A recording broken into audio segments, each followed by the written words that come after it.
What is up, Macomb? It's that time, the final time of the school year. You're going to have to wait about over 3 months to hear us again. We'll be coming back at you next semester. But for the last time of the spring 2014 semester, it is C4 Sports right here on 88.3 The Dog. The very best in sports talk in Macomb. I've taken that as our tagline. If you didn't know, now you do. My name is Matt. I'm at LmanMatt93. Tweet at all of us to get your questions answered live on air. I am your resident baseball player here on the panel. I am Adam Feiner, and you can tweet questions at me at NobodyFeiner. I guess I'm the resident Kobe, and I am Ryan Mason, and you can follow me at Mason_IL Chief. I'm not a resident anything. I don't know why we do this. We always get these titles, and I don't know what to say when I come last. It's because we like putting the pressure on you. Well, I'm Resident Tweeter, I guess. Okay, maybe? Well, I'm just a primetime player, all right? Darius Hawkins, y'all can get at me on Twitter at _Hawk_13. All right, before we start the show, we got to read off the schedule for this final weekend that there will be students on Western's campus if you are staying for the weekend. Today we had softball was away at IUPUI in Fargo, North Dakota. I guess they were playing in North Dakota. That's at it was at 5:30, so it's probably just ending now. Softball is playing the winner, I guess, of the next round. So there must be a tournament in North Dakota, I guess. I didn't look at this beforehand, as you can clearly tell. So they'll be playing the next round of their tournament in Fargo, North Dakota, tomorrow, May 8th, at probably 5:30 again, it looks like. Friday, May 9th, softball will be finishing up their tournament. That's when the next round of the tournament? Yeah, it looks like the next round of their tournament, it goes through the weekend. So Friday, they'll be having their tournament game in Fargo. Baseball, you guys are playing South Dakota State in Brookings, South Dakota. That's at 3 p.m. Softball again plays on Saturday, May 10th. Baseball, you guys are playing South Dakota State. It looks like you have a doubleheader this weekend. On Saturday, you play at 1 and 4 p.m. Sunday, things conclude with baseball, finishing off South Dakota State at 1 p.m. this weekend. So I'm glad we were able to hear some baseball talk in there because, yes, Adam is in the building. And we're going to start the show off by baseball. So, Adam, go ahead and take it away for our listeners.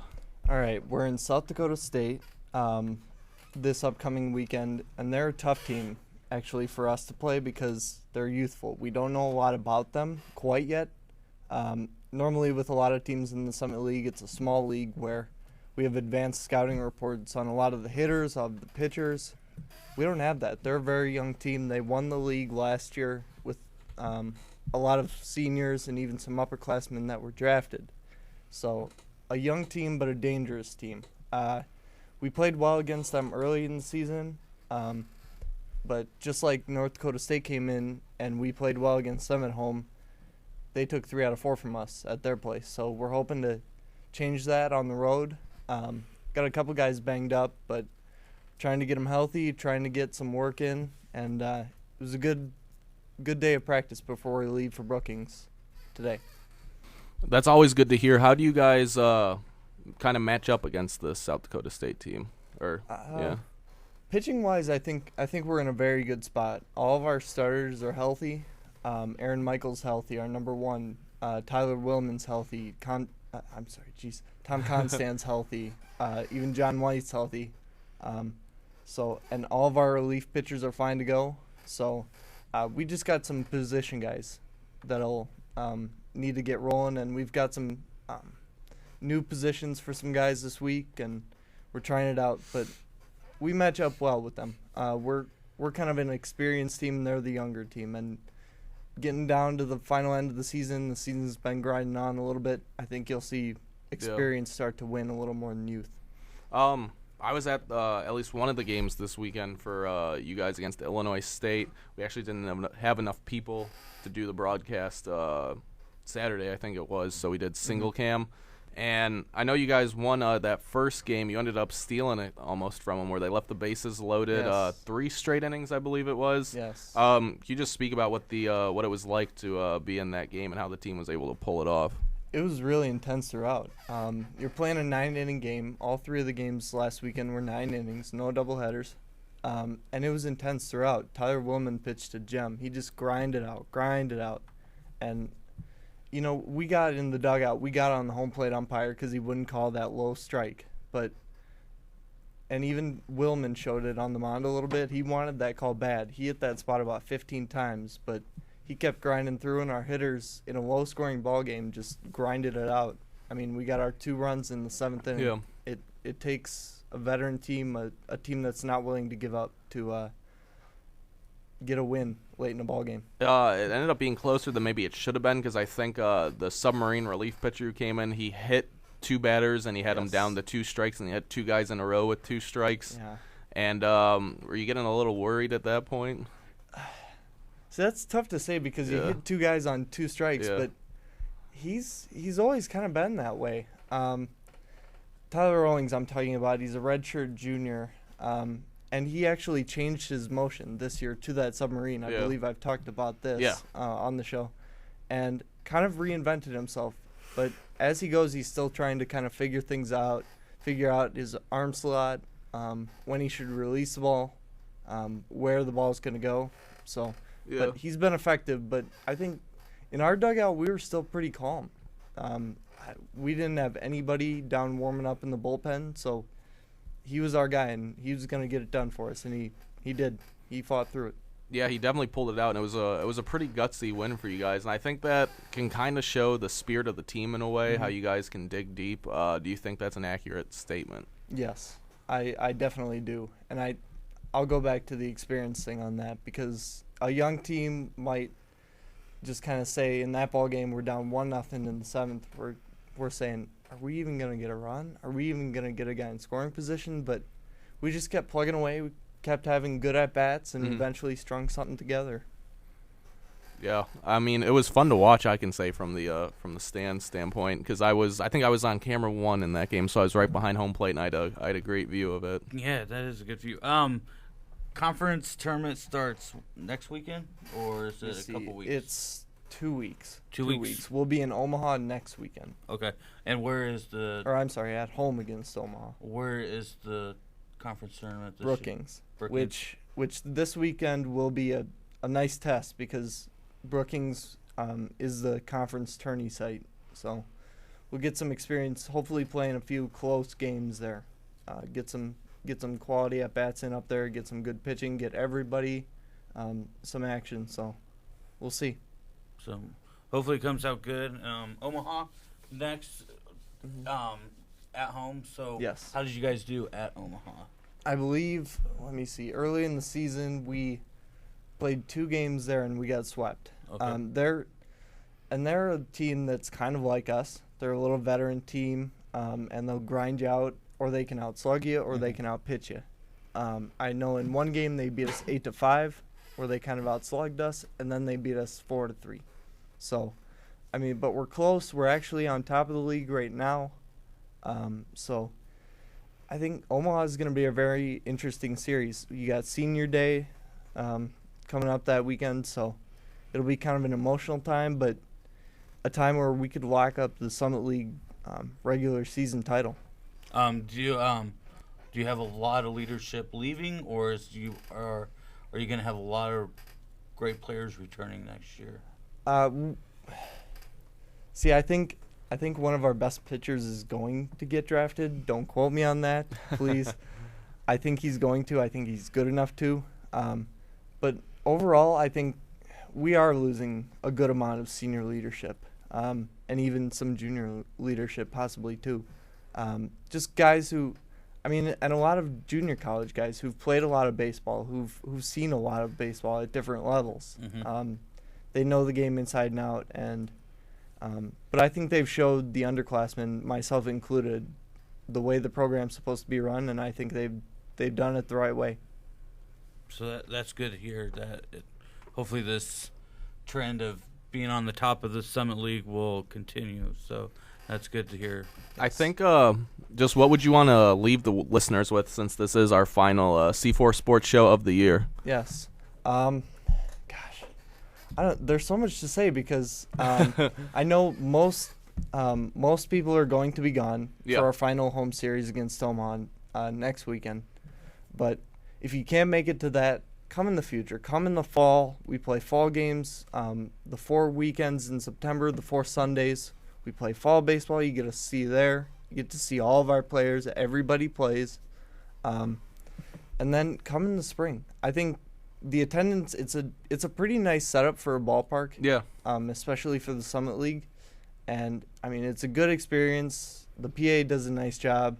And we're improving. I mean, we went from, I believe, 3rd or 4th in the league last year to now on top. So we're definitely trending upward. So I would say come out next year and then the next year. And I think you guys see need where it some goes. publicity. I hope that's kind of helped with you being here on C4 Sports, because I know talking to a lot of people just in the dorms or around campus is nobody knows when the games are, or even some people where to even go for them. So I think maybe if I don't know if it's the team or the athletic department or somebody who's in charge, I think if they did a better job for all sports, especially other than football, because everybody knows when the football games are, but for basketball, baseball, softball, for all of them, I would say I would like to see the teams do a bit more publicizing when the games are, because I mean, it's kind of well known the fan turnout isn't necessarily the best here at Western Illinois, and I think that ultimately falls with the athletic department and not kind of publicizing the games. You know, get out free schedules. Everybody loves free stuff, just hand out free Western sports stuff. I mean, you know, everybody's gonna take it,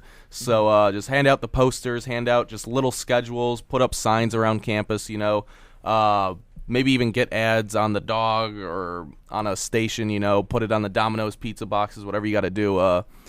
I think if you look at how it applies to anything in life, but you look at how somebody who's really good at something does it, like in this case, a Big Ten school or whoever, how they do it, how they promote their games and they get all their big fans. Not to say we're a Big Ten school, but it's kind of the same idea. You could get, I think anybody can get a better turnout, and that's kind of something I would like to see this program, if anybody of importance is listening. And since this is C4 Sports, you know they are listening. Yeah, they should put schedules on the back of free T-shirts, because I do like collecting free T-shirts.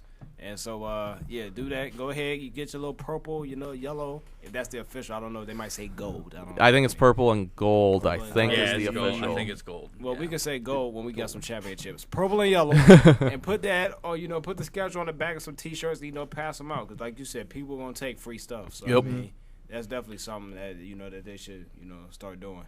I think a first place in the conference, and maybe even hopefully winning the conference tournament, will probably put some butts. I would just, if we are able to win the conference tournament, I would just put posters of that just everywhere over campus. Yes, exactly. And be like, look, we have a winning team. Just come, because everybody wants to be associated with the winner. That's why Alabama has the highest enrollment rate I think they have in school history with the back-to-back national championships.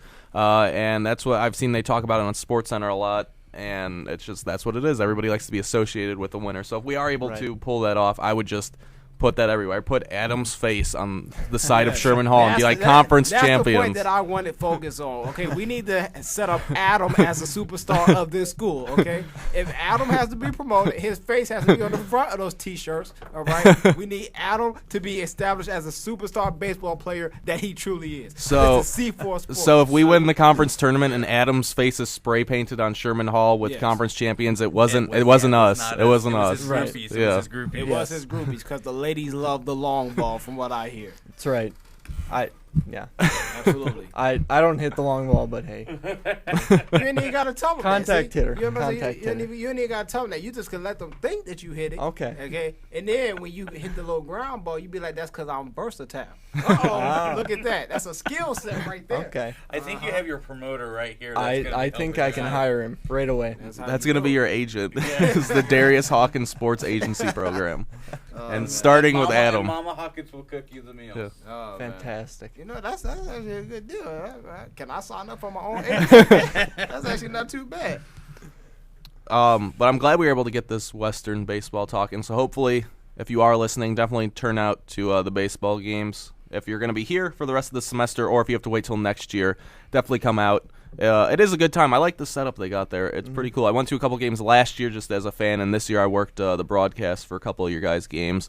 And it is. I think if you get a decent amount of fans in the stadium, it's a really good atmosphere.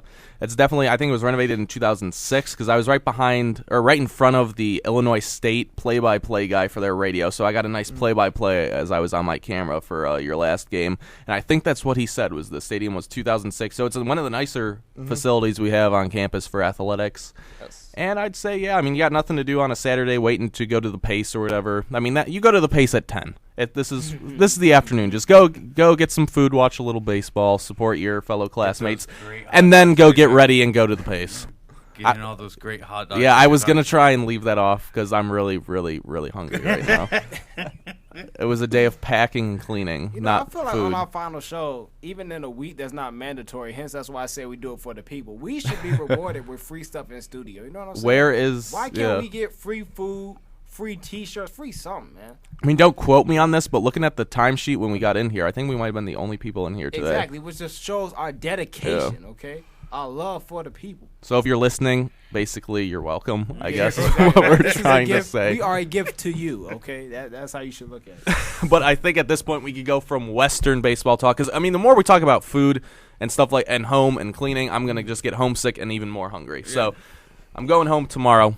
Amen. I can't wait for that. Here. So before, just to get my mind off that and back to thinking about sports, our two baseball guys, please tell us what's going on in baseball because all I know is my White Sox are 2-0 against the Cubs, South Side for life. And what I've been told is that when you live in the Chicago area, that's the rival everybody talks about. Yeah, no, like coming, it's not, yeah, it's not the I can tell you that right now. Yeah. Living in Chicago, like coming here, I was like, why are the Cardinals a big deal? Because I mean, everybody, I knew they were the Cubs rival, and none of the Cubs fans, the Sox fans were like, okay, we don't care. There's another team to us. And the Cubs fans, they don't like the Cardinals, but back home, until I came here, it was Cubs and Sox, and that was it. Like there were fist fights at both Blackhawks parades I was at over Cubs and Sox fans over that. And then just coming here, now it's Cubs and Cardinals. It's still a little weird for me because my whole life it's been Sox and Cubs, and now the Cardinals are thrown into it, so I'm a little weird. On the borderline of between Cardinals and Cubs, borderline. I forget if it was on BuzzFeed or something, but of mine sent me a picture of like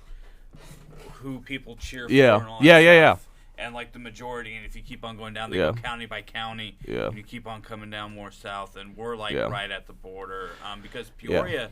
Peoria's real split. When I'm roommates from Peoria, I've been there a few times. It is split pretty hard between Cardinals and Cubs. And since they have the Peoria Chiefs, buddy of mine worked for them, and they'll play White Sox games in Peoria because they can get better advertisement than putting Peoria Chiefs games Really? on the radio. And that's what surprised me about Peoria. I'm a little surprised because being a Sox fan, I got my White Sox hat on right now in the studio, but I mean, we get looked over by the Cubs. The Cubs are definitely Chicago's baseball team. I can admit that. I think it'll take maybe like 4 straight World Series from the Sox to change that, and the Cubs continue to just suck. But yeah, I'm pretty surprised. I didn't know that. I'm surprised to hear that because I thought anybody outside of the Chicago area is either a Cubs or a Cardinals fan. If we're talking like this Illinois kind of Midwest area, it's all Cubs and Cardinals. Just I haven't met a Sox fan that doesn't live outside of Chicago. Yeah, they're very hard unless they come from Chicago. Yeah. Oh, yeah. Unless they, that's kind of what I was getting at. Unless you have Chicago roots, I haven't met a Sox fan who doesn't have Chicago roots. Yeah. For you guys, I'm looking forward to seeing Jose Abreu during the summer.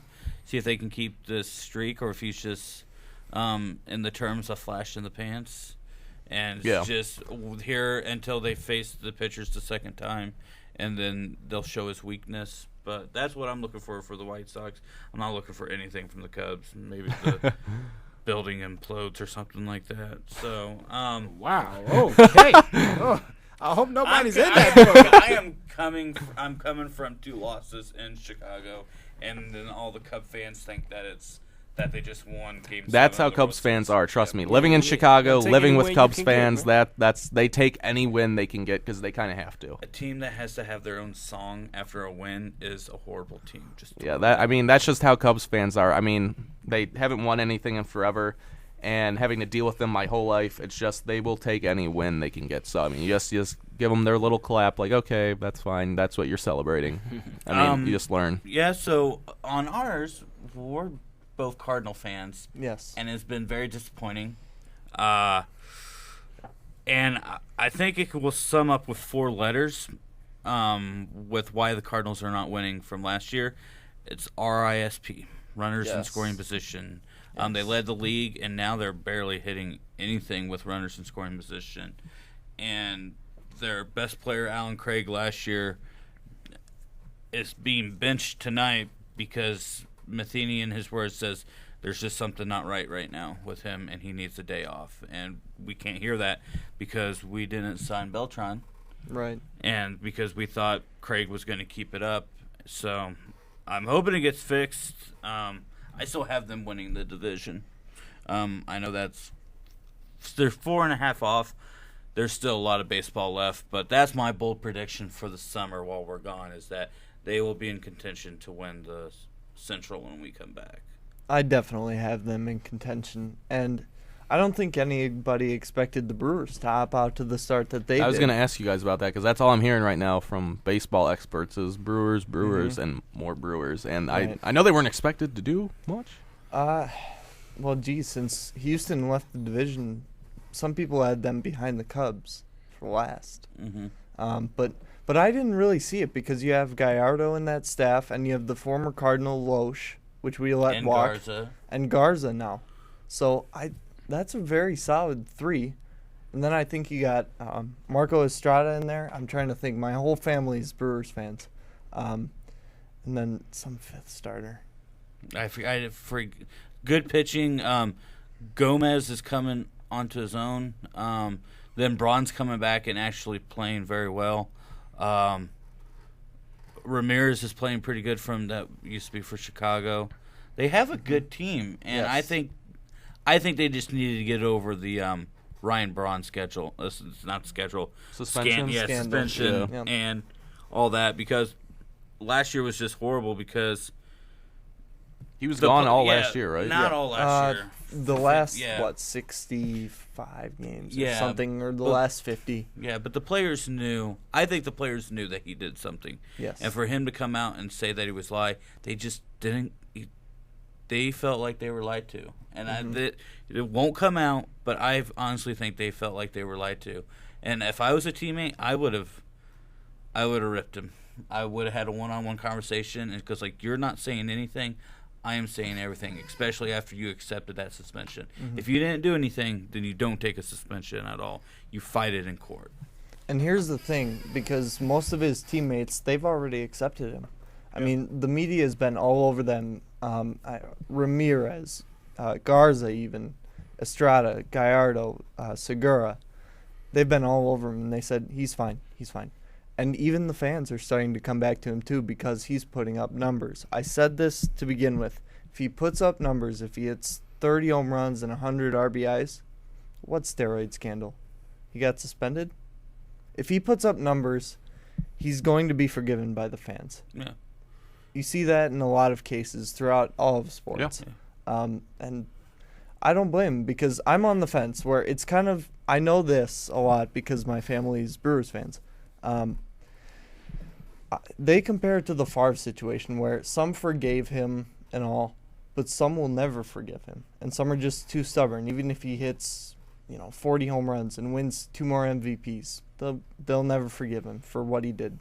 But I would forgive him because he's putting up numbers and you're still paying him a heck of a lot of money. So he's a good young player still in his prime. Actually, so I think America loves to forgive people. They love second chances and third chances and fourth chances, and they love winners. Like you could look at anything, even obviously being the LeBron fan. Just when LeBron started winning championships, oh now look, all my friends who were on my back for liking him the whole time are now wearing his jersey with me and telling me how good he is. It's in any sport, that you could look at. As long as you're winning and putting up numbers, everybody's gonna like you. Because, like we just said, everybody wants to be associated with a winner. Yeah, and you said second chances, and people are third and fourth. I give you a second chance. Yeah, I'll give you a second chance. A-Rod has lost my respect a long time ago, especially with, and it's not like cheating. It's what I think is wrong. I'll give you a chance if something else goes wrong. Then when he took money and just went, that's strike one for you. Then the whole steroid issue, that's strike two, and we're done. If Braun doesn't do anything ever again and he's not part of a scandal, I'm okay with it. Yeah. But if there's a second incident, then you're done. Like McGuire, I will like McGuire. He said that he goes like, yes, I took HGH. He was honest. Probably one of the few people that was ever honest. Sammy Sosa can't even say that because he lied because he ate too many cheeseburgers or whatever. So I'm man up, and with him lying is probably what got him into more trouble. Yes. Is that when he made that press conference at spring training saying that I did not take anything and was going after Bosch and Biogenesis, and then next thing you know, you have to eat some humble pie. Eat it, go away for a while, come back, and everybody will forget you, especially with Peralta with St. Louis. Right. And Cardinals have accepted him. There's probably some that are going like, why did we sign him? Probably still hesitant about that. But he's leading the team in home runs, and who would have thought that? Right, he's putting up numbers. And, I mean, going back to the whole Braun thing, he had people fired. I don't want to get too graphic on this show, but the urine collector was fired because of Braun's positive, in air quotes, test. Yeah. And even he took him out to dinner, and that had to be the most awkward conversation ever. But his credibility was lost, but now he's starting to give it back. And you touched on it, Matt. If you put up numbers, if you live up to what you're going to do, if you say you're sorry, people will forgive you in the end. Yeah, I mean, I think no matter what the problem is, if you win, people want to be associated with that. Like, even you can look at Kobe Bryant, who basically had, I believe it was statutory rape, and got off of it because he's basically rich. It was an undisclosed amount, and then his wife had a nice, fancy couple $1,000 ring on her finger after that. And everybody hated him. I remember he got booed at the All-Star game. I think it was the 04 All-Star game in Denver. He was booed mercilessly. All these Kobe rapist memes and jokes and dolls came out. Then he starts playing. He had I think it came to that 81-point game a few years later in 06, and now they worship Kobe Bryant. He's a basketball god again, and it's because he put up numbers, because he scored and he got his SportsCenter highlights on there, and everybody forgets about his statutory rape charges. Yeah, and you're hoping for numbers after an HGH scandal or any scandal, because especially with steroids, you're in the back of your mind. If you're not hitting, you're going like, was it because of HGH that you're actually even on the field right now? And nobody wants that at all. So yeah, I think that's a good point. Before we leave, who are your division winners? Bold statements. I would say NL Central, I have St. Louis still. I don't think the Brewers have what it takes. They haven't been bit by the injury bug yet. Yeah. See, the East is kind of hard because I wanted to go with an upset pick, and I like the Mets, but their rotation's too young. They're too banged up. They're still in the minors. So I would still have to go with Atlanta. I think they're going to figure it out hitting-wise, and they're finally getting back healthy with pitching. Out in the West, I would have to say, I'll go Dodgers because they almost have too much talent to just waste. They have 4 all-star outfielders and 3 positions to play. AL-wise, I would say I'm a big fan of you don't unseat the champs until they're finally ousted. So I would say Boston in the East. But don't count out Tampa. They've been just ravaged in the pitching staff by injury. Don't count out Baltimore with Machado coming back. AL Central, I would probably say, I don't know, maybe the Tigers. The Indians have showed me nothing. And the Royals are kind of hanging on. So I would like to see the Royals kind of get back in contention. I think that's good for baseball. And then AL West, I think Oakland, because they've got so much young starting pitching, and it's proved to be deadly before. I think Anaheim will figure it out and be in contention for a wild card, and I think Texas will be there at the end. I think when it's all said and done, I think the AL West will be the best division in baseball, with the Mariners at the bottom. Yeah, some of mine are easy. I'm still going to go with Washington because I picked them when we were talking about, I think, earlier in the year, because like surprise teams. I'm with Washington. They've got young players. They just need to bring it all together. I have the Cardinals, of course. I'm going to go surprise out on the West and say Colorado. I like what Tulo's doing. And the guy that escapes my mind that has a 26-game hitting streak to start. Kadire. Yeah. Mike Kadire. Yep. Yeah, he's good. I'm gonna roll with Oakland. I always liked since Moneyball. I liked Oakland. I've even liked them more because they're just no-namers coming up and playing awesome. I'm gonna go with Baltimore. I've always liked Baltimore. Also, want to go to their ballpark. Beautiful ballpark. And looking at the AL Central, it's probably Detroit's to lose. Yes. They got too great of pitching right now and okay hitting, I would say, but their pitching is what's going to carry them. So that's my bold predictions. So Do you guys have like World Series picks at all? way too early, but if I had to pick right now, Well, I mean, this is the last show of the year. That's why if we you're got to gonna do that. if you're gonna be that way, I would, We have to leave. We have to hold you to something for when we come back next year. I'll have to remember to write this down too. I will go Detroit beating an easy pick. Detroit beating the Cardinals in the World Series. It's just an easy pick. Cardinals have to be beat. They have not. They've been too dominant in postseasons for me to go away with them right now. So I'm going to say Detroit over. So There's a ridiculous amount of talent in Los Angeles with the Dodgers. I think, and the key to their success this season early has been Zach Greinke, the former Brewer, the former Royal. I think he's like 5-0 now with a 2 ERA, just ridiculous numbers. And you got Kershaw, who's coming off for the DL. You got Beckett in that, Billingsley. So I say I'm going to go Dodgers, A's, California, and I say the A's win it. Why not? Wow. up top, I would love to see that.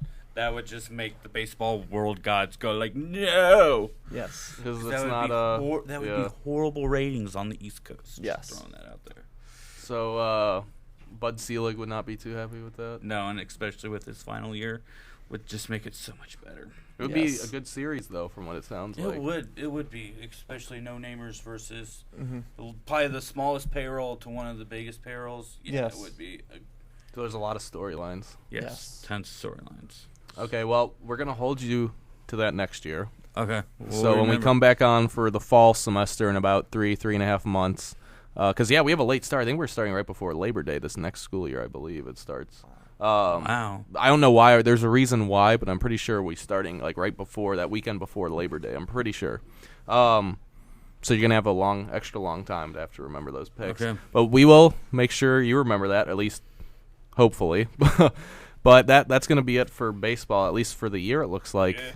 Yeah. So now we have NBA playoffs, which after a very exciting first round, we had a not so exciting start to the second round. Darius was not happy with that. His eyeballs were hurting last night. I know that for a fact. It started with the Heat blowout last night. They blew out Brooklyn game 1. LeBron had a LeBron James efficiency game, as he normally does. The Clippers took down OKC pretty easily. Washington, even though it was a pretty close score, I don't remember what the final score was, but it was not as close as the score would make it seem. And San Antonio just absolutely crushed Darius's Blazers last night. It was a 30-point win. I think that's what it ended up being. It might have been a little bit closer than that, but really, it was a 30-point win is really what it was last night. So, Darius, we'll start with that Blazers-Spurs series, with the Spurs sitting with a nice 1-0 series lead over Damian Lillard and the Blazers. If you follow me on Twitter, you would have seen that we all could hear Darius yell from Washington when Lillard hit the game winner in Game 6 to advance the Blazers. That was their first playoff series win since Scottie Pippen was there in 2000,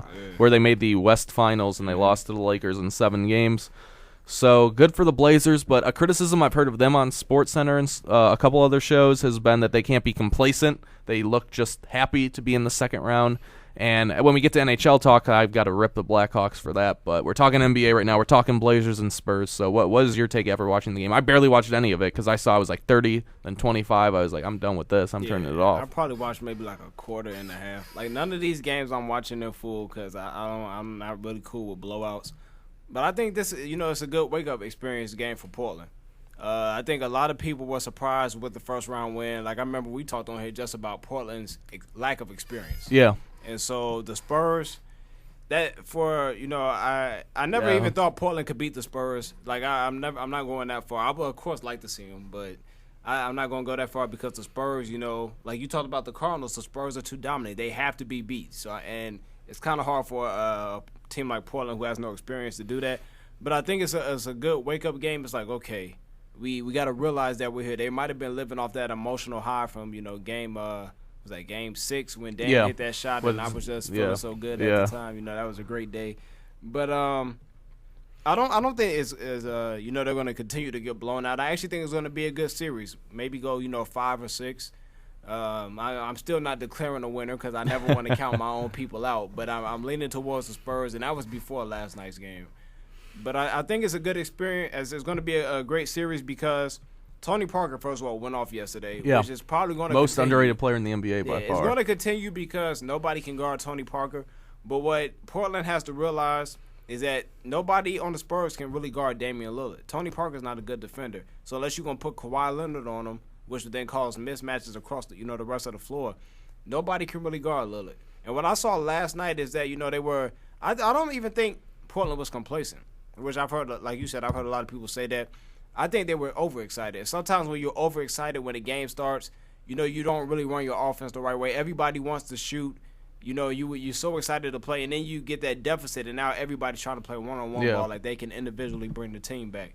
So I'm not really too upset, about the loss.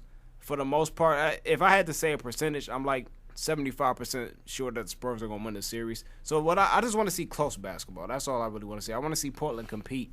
Because the first round, it really spoiled us. Every game, almost every night, it was like almost overtime type of basketball. So I really just want to see some close games that hopefully, Portland can get back to competing. Yeah, I think my take on that series, but first, the second round in general, is we were spoiled in the first round because they were all such good matchups. Almost all the teams that played each other matched up with each other perfectly, and that's why we saw great basketball. And looking at the series now, I mean, Miami and Brooklyn, I think, is a bit of a mismatch. Who do you put on LeBron and even Bosh if you're Brooklyn? And it showed up last night. Washington, Indiana, it's just Indiana. I mean, what more can you say about that at this point? Just the big mystery in sports right now is the Pacers. OKC and LAC should be a good matchup, the Thunder and Clippers, but I just think Westbrook and Durant, they need to be more consistent with their shot. I was talking to my roommate about it watching that game, and we can talk more about it in a second, but it's just OKC has got to get away from that outside jump shot. Not even the three ball, just long mid-range game, especially Durant and Westbrook. Just the Thunder cannot buy a bucket in the paint right now, and it's costing them.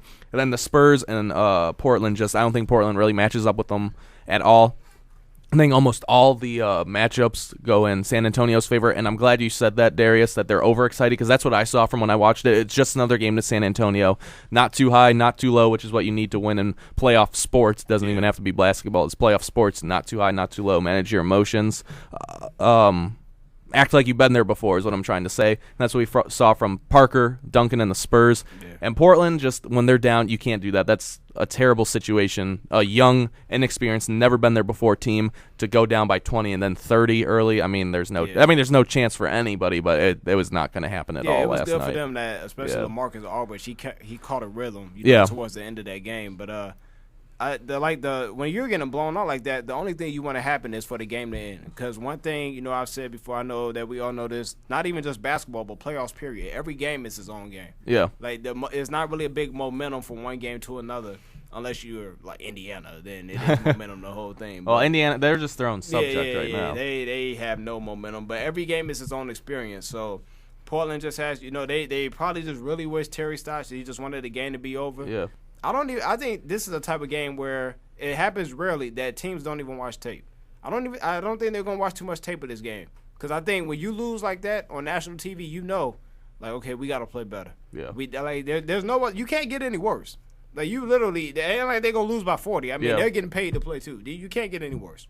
So I was a little surprised because I have San Antonio winning, but I have San Antonio in a competitive 6-game series. Right. I have San Antonio ultimately taking this one in Game 6, which would be in Portland. Yeah. And I was a little surprised when I turned on the score after the hockey game last night. And I was like, wow. Because I watched the very beginning and right before, I think it was an intermission for the Hawks game. Then I turned it on, and it was a 40-point or a 30-point game, and I was like, wow. I really didn't see that coming. I knew the Spurs were going to win, but I was kind of surprised at that, especially because of how almost dominant Portland was in the last round with how they handled Dwight Howard and James Harden and the Thunder. They had such a good game plan, and they executed it so well. I thought they'd have a similar game plan and pace for Duncan and Parker, and those are the two guys who pretty much ripped them and up last night. And the bench played well last night, too. And that's the one thing that Portland doesn't have. Portland doesn't have a bench. The Spurs, they can rely on that bench. Patty Mills, Marco Bellinelli, some Baines guy that came out of nowhere yesterday and had 10 points and 8 rebounds, I think. So they have a nice bench because I think Portland's starting 5 is better than the Spurs starting 5. I really do think that. I think they have better players on that starting 5, but just that lack of experience is what's going to hurt them. It's not really talent because this Spurs have veterans. They know what to do. They know how to control what type of tempos, when to push, when not to push. So Portland is just a learning experience for them. I think what people have to say, too, is the Spurs have Greg Popovich. I don't think there's a better coach, especially in the playoffs right now, than Pop. You were saying about excitement. I think they were. I didn't see much of it. I saw the highlights. It looked like they were excited because they were probably thinking to themselves, because we're playing the Spurs, and they've been dominant for the last decade of the Western Conference. But and you follow NBA more than I do, but the statement of better starting 5, I don't know how you can go away with Parker and Duncan and Ginobili. We go ahead and break it down. Ginobili, first of all, he doesn't start, so he's out. Robin Lopez versus Thiago splitter. That's basically even. I think Thiago played very well in game 1, but I think the type of production that's basically even. At this point in their careers, LaMarcus Aldridge is better than Tim Duncan at this point right now. He's a better basketball player. Damian Lillard at this point right now puts up better numbers than Tony Parker does, and Tony Parker is the number 1 option on the Spurs. Damian Lillard still scores better than he does.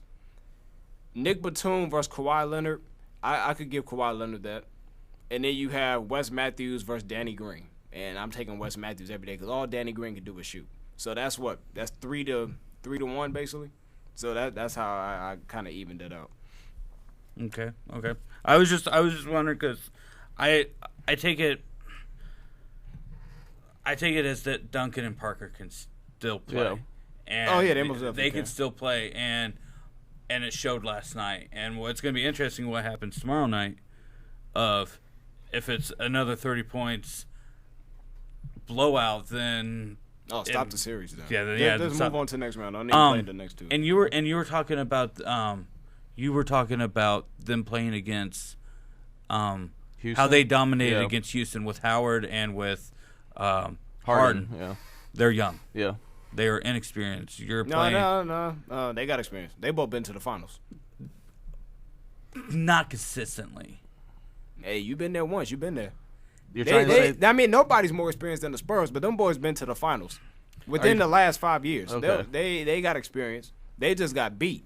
Yeah. But see, this is the thing. Portland wasn't even dominant versus them. Portland was dominant as far as wins, but all the games were close. And the one that the Rockets won, they won by 10.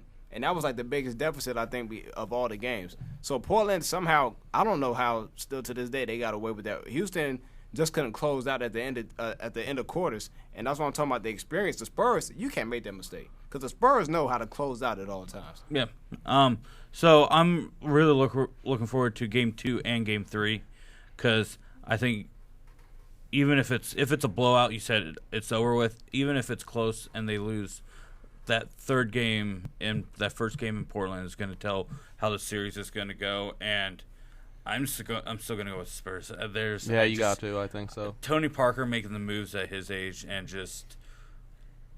it reminds me of seeing, I guess, a little bit of AI back in the day and a little bit of Steve Nash throwing, getting rid of the ball and helping out like Duncan and Splitter. So, I just can't go away with Tony Parker. I love seeing Tony Parker, and hearing the crowd say MVP last night kind of shows you that he would probably be a fan MVP if the fans had a vote. Possibly. Maybe. I like seeing Tony Parker because he's just. I think you made the best point of the show, though, when you're talking about the Cardinals. Somebody has to beat them, and who's going to beat them in the playoffs? That's the Spurs are that of the NBA. I think the Heat have gotten to that point, so you could say the Spurs are the Western Conference version of that, and right now the Heat are the Eastern Conference version. And if we're going to talk about both of those teams, that's kind of what I got to say about the Heat and the Spurs right now is, I mean, until you beat them, I'm going to pick them. I'm glad you two touched on looking at the individual matchups of the two starting fives because I believe, like Derry said, I think individually, when you look at the matchups, Portland is better. But I got to go with Ryan and say the Spurs starting five is better because it plays as one. I think you give that Portland team 4 or 5, or I'm sorry, geez, not even that long. Maybe even 1 more year, 2, 3 more years to play together, and they could be at that, like, 2004 Spurs level where they could challenge for the Western Conference Final and challenge for a NBA championship. But I would say I would like to see the series go 6 because I want to see at least 3 games in the Rose Garden. I think that's a premier arena in the league. I've been there. It's a great atmosphere. I went to a preseason game, and it was 3/4 capacity. So, and especially up in the Pacific Northwest with the Sonics still not being there, more people are probably going to follow the Blazers now.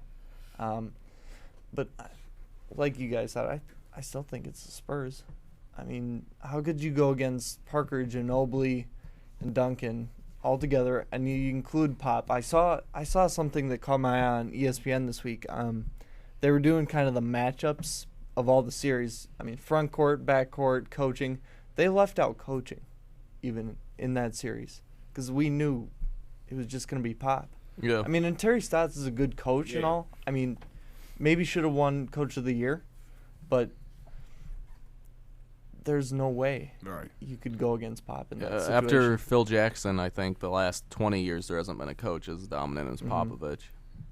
Because you don't see coaches you don't see coaches stay around for a long time. Especially in the NBA. Yeah, I think the coaches make the least impact on the game. Look at Spoelstra down in Miami. That's a prime example I give that a coach is just happy where he is with the players he has. Before we move on to another series, I just want to kind of finish this one off with I'm glad you brought up the Pacific Northwest, Adam, because I think just in general it's a great place for sports. I'm kind of sad to see some teams moving out of there, but especially looking at Seattle, they deserve a basketball team. The Sonics had some of the best fans in the NBA. It was one of the best cultures in the NBA, and I was really sad when they moved to Oklahoma City, which is now maybe the best fan base in the NBA, but I would have rather seen a different team go to Oklahoma City than Seattle because that wasn't right. Seattle did get robbed of a team, and it was a terrific fan base that didn't deserve that. The Seahawks have right now the best fan base in the NFL. To go even soccer, I like to bring it up. It's right up there with some of the major sports. I want to see a Sounders game. They play at the same place the Seahawks do. They're the best fans in MLS. Go down Portland Timbers. They cut down a tree every time they score. They saw a ginormous oak tree every time they score a goal in Portland. Yeah, and that's a great rivalry. The Sounders and Timbers. I watched a couple of those games on ESPN. I mean, talk about crazy. I mean, that's up there with any intensity that we have in NFL, MLB, NBA is Timbers and Sounders. I mean, that's something I would love to see, and that's MLS. So. And even college sports, the University of Oregon, Oregon State, Washington, they all have great fan bases, great atmospheres there. They try to play a game at we all cannot think of the stadium that the Seahawks play in right now. Is it CenturyLink? Yes. CenturyLink Field. It was formerly Quest. Yeah. I thought okay. Yeah, they at least try to play a game there, and I think Illini go play Washington at Seattle. Yeah. Even though that's a horrible matchup anyway for football. But still, I mean, you're going to get a big crowd there. I think just the way you look at it, obviously we have the classic, the grassroots places for sports. We have Chicago, Boston, New York, kind of that East Coast as well as the Midwest, where they've been. We have the original 6 for hockey in those areas. We have the Bears, the Packers, the Giants, whatever, who have gone back years. So obviously, you have a great tradition in these kind of areas, even down in like the St. Louis, kind of Kansas City areas, if you want to go back, especially for baseball. But I think the hotbed for sports right now, if there's the hottest place in the country for sports, it's the Pacific Northwest, that Oregon and Washington kind of area. And I've never been there in general, but if I do go there, I would love to see some sports up there. That's a long car ride. I mean, I enjoy road trips, though. Yeah, this boy does not fly, so that it would be. I like road trips, but I just think looking at it as a sports fan, I think that's kind of the hottest area in the country right now for sports. And just we were talking about it beforehand. The fact the Sonics are not there, I think, is really, really hurting the NBA right now. There's so much media bias towards them because they don't get as much praise and coverage as they should in that area. Yeah. You listed all the teams, and I mean it's almost like most of those teams are, even the universities, they're all successful in something, in at least one sport or another. That area is definitely underrated, and I think it the fans feel that, and then they push that towards, the teams. Yeah. I feel like the teams, they get that underrated feeling, and they feel like, okay, now we're on the big stage where other people are seeing us. Then, I think, too, what hurts them is all the West Coast coverage is California. Yeah, and I think California, you cannot find a more overrated sports experience than L.A. They are, not to criticize every L.A. fan out there, but I think they're an overrated fan base. And California in general gets too much coverage, and that takes away from the Pacific Northwest. And I think that, too, really hurts them. I don't as even the LA like LA area. as a city. Yeah, I I agree. One time, the traffic is way too freaking long. And then I came back. When I came back, I got sick, and I got allergies, and I'm just going to blame it on LA small. Because I was good and then, as soon as I came back, I was sick. And so I don't like, man, LA is overrated to me. And I'm a guy that likes, the big flashy lights, the stars all over the place. And there was some fun moments there, like seeing celebrity houses, but just the traffic alone. I heard it's a dirty. I've never been there, but I know a lot of people have. They said it's a dirty kind of city too. Well, I don't that's know. at least what I've heard. I guess it depends on what part you're in. I didn't have the full LA experience. we did more like like celebrity sightseeing, which I definitely enjoyed, but I couldn't see myself living there. And I like warm weather too, but LA is just. I'd rather live in New York, to be honest with you. Yeah.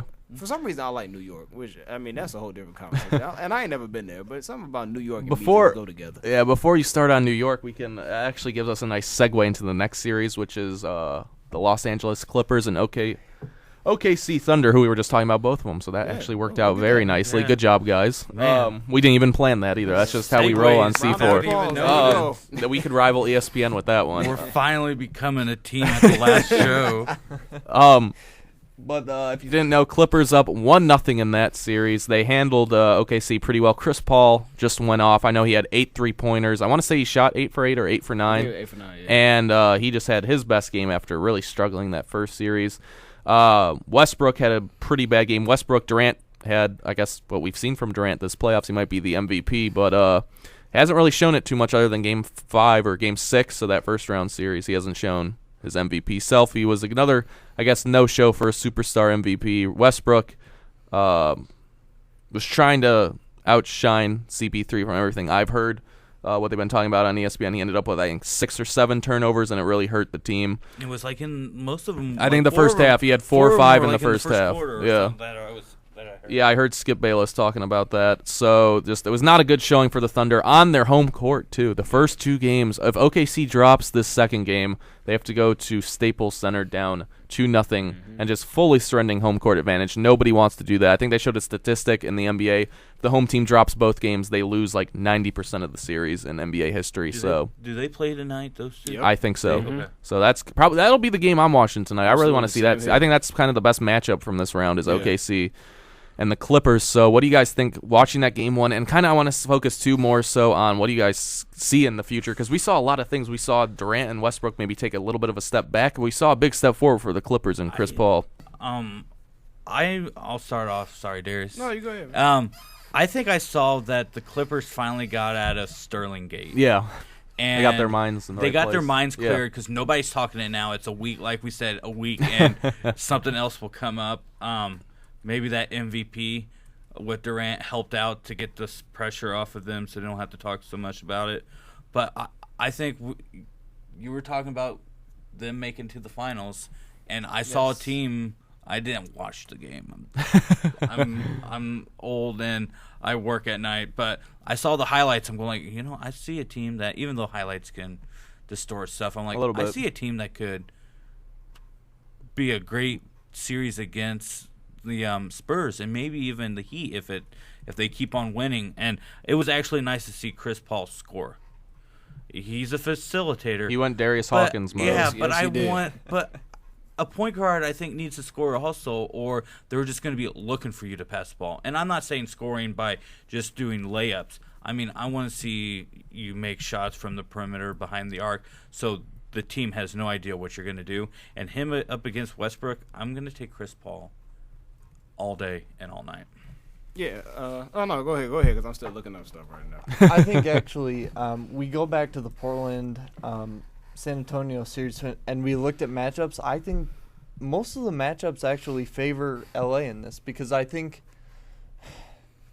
Ibaka's got a lot of kind of like he's getting better. He's getting there. He hasn't. You've been hearing reached about his that from full years, potential. yeah. I've heard that. Yeah, I heard that 4 years ago. that's a good point. DeAndre Jordan showed it this year. He has shown up, and I think he's going to dominate Ibaka in this series. I don't know who they put on Durant. I think Barnes maybe, Griffin. You just kind of I say defend by committee kind of deal. What teams do against LeBron. I mean, you throw Rose on him. When you're talking about the Bulls, you throw Butler on him, Heinrich. Otherwise, nobody's going to stop Blake, I don't think. I think Thabo Sefolosha is probably going to go on CB3, and then he'll probably become a facilitator again, and that'll open up somebody else. But it was like I watched the majority of the game, and it was like watching CP3 back in New Orleans. Yeah, yes it was. It was like, oh my gosh, he has to score, and he realizes it. He can score. He's always known that, but he's actually taking action about it now. And it was a beautiful thing to see because that's how they can play every game if they played up to their capabilities. Now, no team basically ever can always play up to their capabilities. So I think you'll see a more competitive game too. I don't know if they're handing out the MVP tonight. Are they? They will be, Okay. Mm-hmm. So I think I'm surprised they did it because don't they normally do it game 1 of the second round? That's what I'm trying to remember because I feel like LeBron. It's always been game 1. Game 1. It's always been with him. I don't know. I think actually you can see that either going one way or the other. You can see it being like, oh, yay, Durant got the MVP, now we just kind of like fall back in the series. Or it hypes them up, and I think it does hype them up. I think their back's against the wall because the Clippers have too much talent for the Thunder to go to L.A. down 2-0. I think the series would be over then. Yeah. Like you said, KD's getting his MVP tonight. I think it's going to really pump up the fans, pump them up. I'm smiling right now because I got a little Allen Iverson effect that goes with this, and I can't hold my composure. I don't have a good poker face about Allen Iverson type things. But Kevin Durant is the first person to win a scoring title and an MVP in the same season since Allen Iverson did in 2001. And the night that AI got his MVP in front of his crowd, he dropped 52 on the Raptors. Now, I'm not going to say Kevin Durant going to drop 52, but I just want to give Allen Iverson some shine, and every day that should be a goal of ours personally, okay? As we disperse, from C4 Sports in this campus, we should, try and keep up the legacy. I still got to get a AI jersey because I was tweeting about the jerseys I need to get. I tweeted Jordan and King's Gretzky. Yeah, I saw both but of them. Allen Iverson's right up there on the list, too. I still got to get one of those. I appreciate that as if it's my jersey. I appreciate that. But, yeah, now into, actually what's going on in the game. Russell Westbrook actually shot well from the field in Game 1. I think he was he was 9 for 14, but the turnovers really did kill him. Durant was 9 for 19. He needs to show up. Like he's getting the MVP tonight. He has to have a big game. As far as guarding him, I think Barnes plays on him. I haven't heard before Game 1 that Doc Rivers was talking about maybe Chris Paul on him for a little bit just to give him a different style. That. Because remember. When Doc coached the Celtics and he put Rajon Rondo and LeBron a little bit, and it actually worked because at the time that was before LeBron was posting up and everything. So Durant doesn't post up, as you said, Matt. They take way too many jumpers. They can't get a bucket in the paint if it's not a fast break point. So I think it's going to be interesting to see what Durant really does tonight. I don't expect Chris Paul to do that again, but I'm happy he did it. Like you said, Adam. That's New Orleans. That was him in New Orleans. Like you said, Matt, he Darius Hawkins it up. He played the way I wanted to see him play. That's how I like seeing guards play. That's when I was a big-time fan of Chris Paul, when he did stuff like that. So that was good to see. And I kind of think, him and Tony Parker had a similar mindset. It was a lot of the talk so far has been about point guards. And I think Chris Paul really took it as a challenge that Russell Westbrook was there. He's like, you know what, I'm a punch him in the mouth, and I'm going to show that I'm the best. And I think Tony Parker kind of did the same thing with Lillard. Lillard might be the hot, up-and-coming little hot boy, but I'm still a veteran here. I'm still a top point guard in this league. So I think that was, that's a personal challenge for both of them. And once again, just like with Portland playing again tomorrow, I don't see a blowout in this series. I actually think this will be the best series out of them all. I really want to see what Oklahoma City does today, though, because it's, a phrase that gets used a lot is a must-win. A lot of people say must-win too early. So I don't really want to say must win, but when you at home and you down 0-1 and you didn't even play well in the first round, it's kind of like you know, you gotta really do something tonight. You have to, and I personally, just for the record, I don't like the move that Scott Brooks made before Game 1. In Game 6 and 7, which Oklahoma City had to win, he put Caron Butler in the starting lineup for Thabo Sefolosha. And you saw it spaced the floor a lot. It gave, some more open shots. It gave some help to Kevin Durant and Westbrook. In Game 1 versus the Clippers, he put Sefolosha back in. Sefolosha, he really hasn't been hitting shots. And defensively, who is he out there guarding? Like you said, maybe he's going to guard Chris Paul tonight. I don't know. Personally, I think Sefolosha should, first of all, get a good haircut. His haircut is a little messed up. He has a little peak at the top of his head. He has a part that goes all the way back to the back of his head, and it's confusing this game right now. Okay, they say if you look good, you play good. Well, he's looking horrible, and he's playing like crap. That is a fair statement. I mean, it's really. I really want to see what the Thunder do tonight.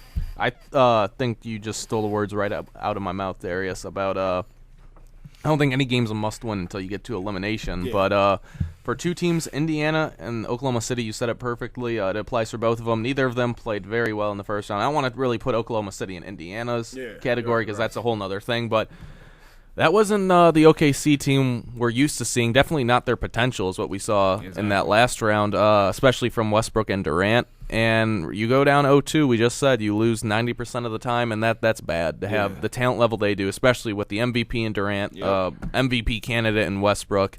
And you go down 0-2 at home. That's terrible. I'm sorry, but that's unacceptable. So this is about as close as a must-win can be outside of an elimination game for OKC tonight. I expect they step up. I believe in Durant. I'm a fan of the guy. I'm a little annoyed that people, just because of one MVP, are trying to say he's 1B to LeBron's 1A. No, he's still number 2. He's still number 2. If LeBron, for the longest time, I argued to people about LeBron and Kobe. For the longest time, nope. LeBron's 2. You can't just put Durant at 1 and B after 1 year. It doesn't work like that. On ESPN he's still number 2. I lost my mind. So I'm a little. He's not number 2. He's 5. He's LeBron 5. is 1, 2, 3, and 4. Well, that's and Durant fair. is 5. That's fair. It's too big of a space between them. I will accept that answer, Darius. I will accept that. No. But no, you can't do it after 1 year. He's not number 2 yet. So I'm a little annoyed. I feel bad. I feel a little spiteful, kind of in the back of my head, hoping he loses just to shove it in people's face. I don't want to feel that way because I do like Durant. I like the way he plays. I like him off the court. He's a good guy. So I expect big things from him tonight. I hope he comes out and plays well. I hope this MVP doesn't go to his head or something like that. You're right. Because my dad, I'm taking this from my dad, he's always worried about the Blackhawks the 2 years we've had banner games, because normally banner games, MVP ceremonies, stuff like that makes it hard to win. I think the people who have ceremonies like that are statistically under 500 in those games. So, which is, I guess, Allen Iverson's 52 points is an exception, because I remember the game you were talking about. That's a good watch on YouTube. If you're looking for something to do at night, Google or YouTube that game. Because Allen Iverson did not have a Westbrook on his team. That is true. That is a good point, Ryan. Well, yeah, that's because I guess he was Westbrook. He was Westbrook, Durant, and everybody else, I guess. I say this about Allen Iverson and 01 Allen Iverson, 07 LeBron James. Closest we've ever seen to one player winning a championship by himself is those two guys. 01 AI, 07 LeBron is the closest we've ever come to a single-handed championship in NBA history. But yeah, just India. The same thing a similar thing for Indiana. That's a whole other subject that we'll touch on in a second. But yeah, outside of an elimination game, this is must-win for OKC. I don't see them coming back. They'll win a game. They'll win at least one game. They have too much talent. They have the MVP to not win one game. So who do y'all actually have in this series, though?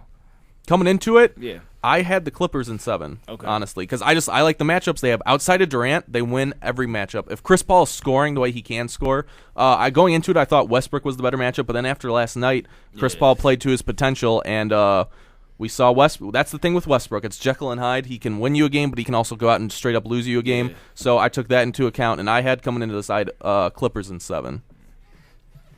I believe I know I had Clippers because I have them in the finals. Oh yeah, that's actually. right. Mm-hmm. But I can't remember how many games. But if I made it 7 or I made it 5, I'm gonna go with 6 now because I almost think that with the beating that the Thunder took, I think the Clippers might win both at home, regardless of tonight. So, I'm gonna go with Clippers in 6. I had OKC winning the championship when we did the preview. Yeah. So I'm gonna stay with them. I think they're a little bit more. I like veteran teams, even though I cheer for underdogs. I think the Clippers are next year. I could see them winning it because it's another year under Doc Rivers. And you don't know what's going to go in the front office and everything. Right. So I could see if everything stays the same and Doc returns, I see them winning next year. This year, I just have to go with Westbrook and Durant. And I'm going to say 6 games. I'm going to say, and it's hard to say for them to close the series out in LA, but I have them 6 games. Yeah, I want to say 7 games just because I want to see another game 7. But I'm starting to feel it's 6 right now too. And I didn't have a pick. I don't even have a pick right now. I know my dad asked me 2 days ago, what were my playoff predictions? And besides the Heat winning the series, I really couldn't go with anybody, to that point. But if I had to pick today, I actually surprised them, even myself. I got the Clippers winning this series. I think, coming into the playoffs, I had OKC winning the matchup, but then resetting going after this round. If we're going to reset going into it, before whatever it was 2 days ago, I picked Clippers in 7, so I just thought I'd clear that up. I think when we did the preview, I think I had the Thunder in the conference finals losing to the Spurs. I did too. But right now, I didn't expect Durant to be this bad. Yeah, even I agree. the games he's had 30, like you told me before the show, we were talking about that. He's had to take 30 shots in some of them games. Yeah. He hasn't been efficient. I really didn't see him struggling this much because all we saw the whole year. It's kind of, you talk about Indiana. The whole year, Indiana was, the team to beat the Heat. The whole year, Kevin Durant, he's finally on that level. We saw him carrying without Westbrook. He was having efficient 25-point games for like 41 nights. He was having LeBron games almost. And right now, when it actually matters, it's funny. We haven't talked about LeBron this year, but when it actually matters, LeBron is the one who's showing I'm still the king. Yep. He's the one that's why he's chilling, my boy. Being consistent, and everybody else is just falling apart. That's why he's my boy. Hey, man, I guess that's what champions do. Yep. Amen. Amen. Preach, Darius, preach. Just come with all my friends who they don't really watch too much basketball, but they all hate LeBron. Just me and you, we'll get our robes on, we'll do our little eulogies and the sign of the cross and just preach to him right there.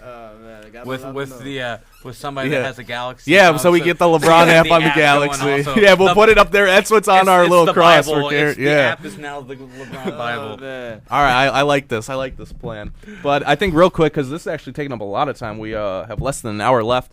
We'll touch on there's really not much to touch on the other two. I just kind of want to talk about what are your guys' take on Indiana, because I think this is the biggest mystery in sports right now is the Indiana Pacers. I don't know what to say. I don't know what's wrong. People ask me.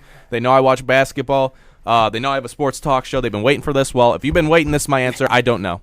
I don't know. Yeah, I don't know either, because it's not like we've seen a scandal come out. Yep, within the no team. injuries, no nothing. No injuries. I don't know. Maybe a little butting of heads. But like that's all I've heard. That's usually. Unless we're gonna hear something afterwards. All I've heard is that the Granger trade and Evan Turner coming in has kind of shook up the locker room. That's literally all, and that's a rumor. That's all I've heard. Exactly. So I mean, I really don't know what's going on. But Hibbert is horrible. I've never been a fan of Paul George, and I'm seeing him taking pictures every time they see him lose a game of him fishing, which I still don't understand why he does that. So I hope they get swept. That's all I just hope they get swept. I don't know what to think of it. You say no scandal. Yeah. I'm wondering if they're hiding something very big and just waiting for the this. Paul George, Roy Hibbert. I don't know that big of a. Well, if you didn't, apparently there's a rumor on Twitter that why Roy Hibbert is struggling and the Pacers are struggling is that apparently Paul George slept with Roy Hibbert's wife, but there's no confirmation on that one. Just putting it out there, Ryan. Just putting it out there. I'm not going to say maybe a scandal, but I'm going to say something big happened, and they're just trying to mute it until the end of the season so they don't have something distracting them even more. Well, shoot. I didn't mean to cut you off, but maybe they should let it out now. We saw the Clippers had a big scandal, and they don't seem to be struggling too much. But that was from the front office, from the owner, and I think it's between players that this is going on. Yeah. And I just don't think they respect Vogel anyway, at all. So, and hopefully he gets canned and Mark Jackson takes over. Oh, okay. So I saw a lot of Mark Jackson to the Knicks. That's what I saw. That's my bold summer statement for the NBA. All right. But you were talking statements. about Hibbert. I guess all the making fun of has helped a little bit. He has 17 points right now in the first half. Really? 17 points with 3 rebounds. I've got the stat right there for ESPN. Oh my goodness. So, but and they're still losing by 2 because they suck. Yeah, but out of the memes for Hibbert, and you like seeing athletes making fun of each other. Yeah. The best one has to be the Jeopardy one. Gilbert Arenas, What right. 7'2" Yeah. NBA, and I'm going like that's horrible, but hilarious in the same sense. Yeah, man. Shout out to Agent Zero. Gilbert Arenas, we miss you, man. Yeah. Just put away the guns and maybe he would. Yeah. Yeah, don't bring him to the locker room. So maybe but they're still down by 2. I don't know what the other part of the team is doing, but yeah. Well, I think it goes back. Pacers are just We've seen Paul so George. much talent. Yeah, because it goes back to Paul George. Everybody just last summer after that Game 7 loss to Miami, they're like, this is the team. They're going to beat the Heat. They're going to be in the And we saw finals that next in the year. beginning, Paul yeah. George is going to rival LeBron for best player in the East and best player in the NBA. And Paul George, huge step back this year. Huge. This is him 3 years ago now. Yeah. And the Pacers just followed him going backwards, And too. everybody was talking about Indiana's start. Yeah. And then after they lost a couple, and I think they lost the first game against Miami.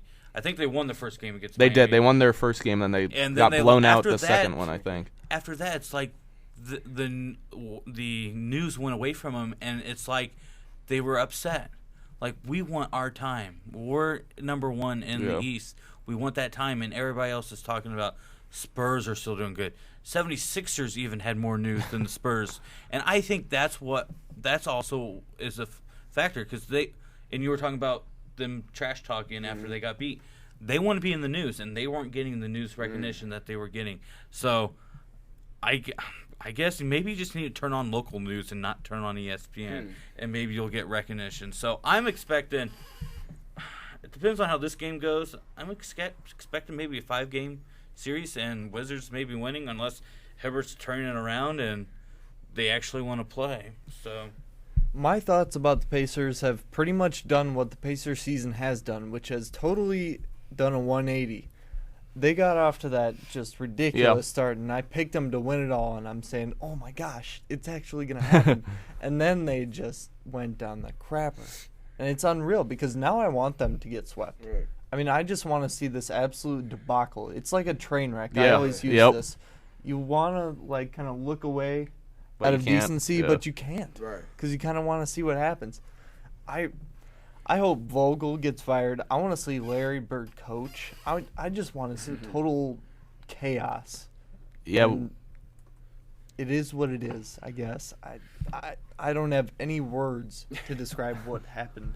Well, we were talking about before the show. I've never been a fan of the Pacers. They've been probably over the past 3 or 4 years my least favorite team in the NBA, being a Bulls and LeBron fan. So it goes back, I think, to the 2010 playoffs when the Bulls played them, and they were the upstart team at the time, and it was a very competitive 5-game series. It actually probably should have been 6 or 7, but the Bulls stole a couple of those games behind Derrick Rose. And might have been 2011, actually, I think it was, because I think the Bulls lost first round to LeBron and the Cavs in 2010. Yeah. And then, so that was 2011, the year the Bulls made the conference finals.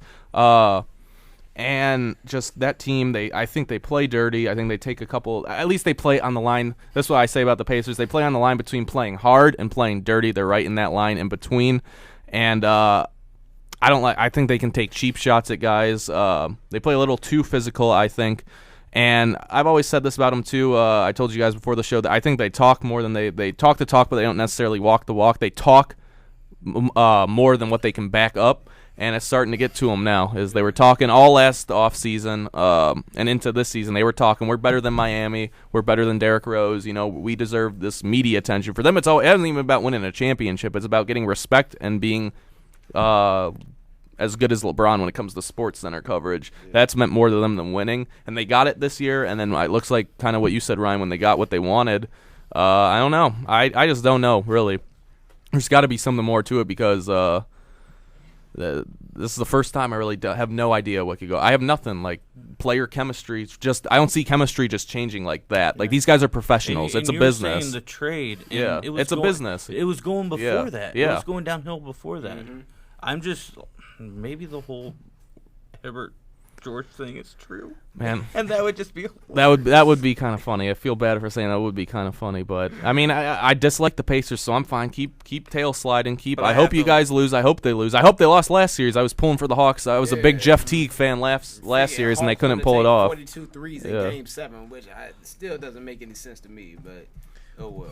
Before we go to our first commercial break and end basketball talk, what are you guys' thoughts? We'll do thoughts on the final series real quick. There's not much to say, I think, about Miami and Brooklyn with the Heat up 1-0 on that one. And then we'll do bold summer. That's the theme of the show right now, is bold summer predictions before we're on next school year. So Thoughts on the Heat playoff series, and give me your bold prediction.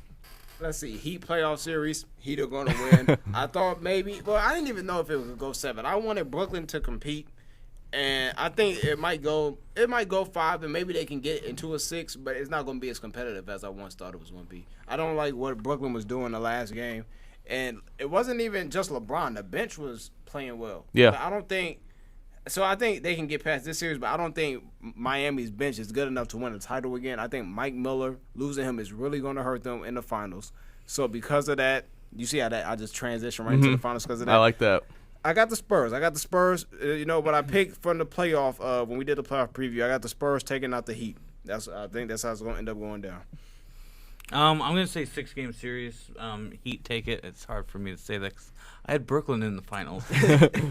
If I could go back, I would probably change that. But I still think 6 games. I'm hoping 7. Give them at least a little competition before they make it to the finals. But I still have Spurs over the Heat or whoever is in the Eastern Conference coming out. But my bold, and you heard it, my bold statement is that Vogel is going to be fired. Mark Jackson is going to take over. I think Mark Jackson is going to take over a winner, no matter. He got the shaft out at Golden State, and he did not deserve that at all, just because he didn't want to go play golf with the owner. So that's my bold statement. I hope that comes true because I think Mark Jackson could put some players in their places. Yeah. In the Indiana Pacers locker room. I see Heat Nets going 5. I think LeBron has a huge series. The only thing I hope for is that the boys from the old Boston, the Big Three, hopefully have something going with this Heat thing. I want to see some bad blood. Yeah. I think I like that. That's kind of 90s basketball. That's exactly 90s playoffs basketball. I mean, Reggie versus the Knicks or something. Just bad blood. I think it's good for TV. It's good for everybody, maybe except for the locker rooms. But who cares? They're just the players. Otherwise, I'm glad you brought that up because that totally makes sense. Where Mark Jackson actually played at Indiana with Reggie Miller. That makes sense now. I'd never heard of that. And Larry Bird coached Mark Jackson when they went to the finals in 2000. Yep. So that could happen. I want to see where Steve Kerr lands because they're talking about Golden State now because he lives in San Diego.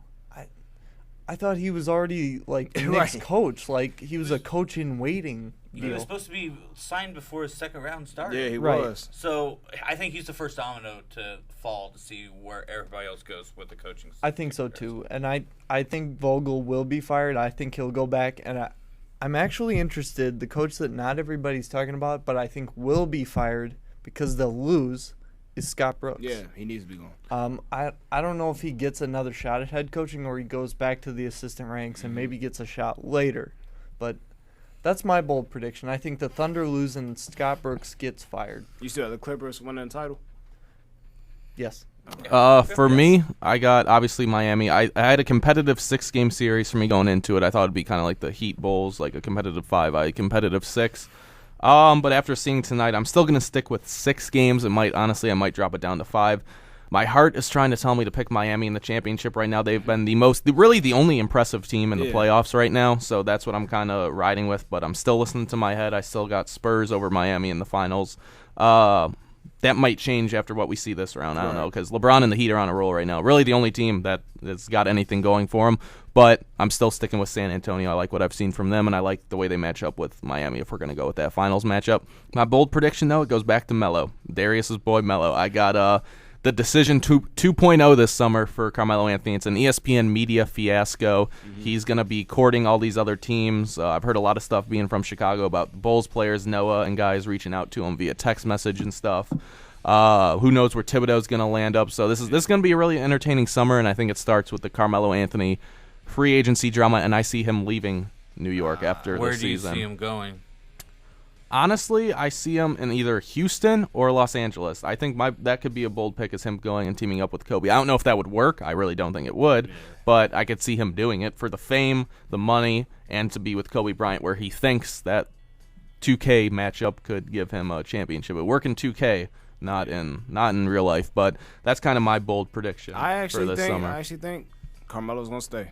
So there you go. Yep. So there you go. I think that's going to take us to our first break, though, right here on C4 Sports. On the other end of this 60-second, I guess, PSA, it's not a commercial break, a PSA break, we have Stanley Cup playoff talk, and that will be it for C4 Sports in the 2014 school year. So keep it right here to 88.3, The Dog.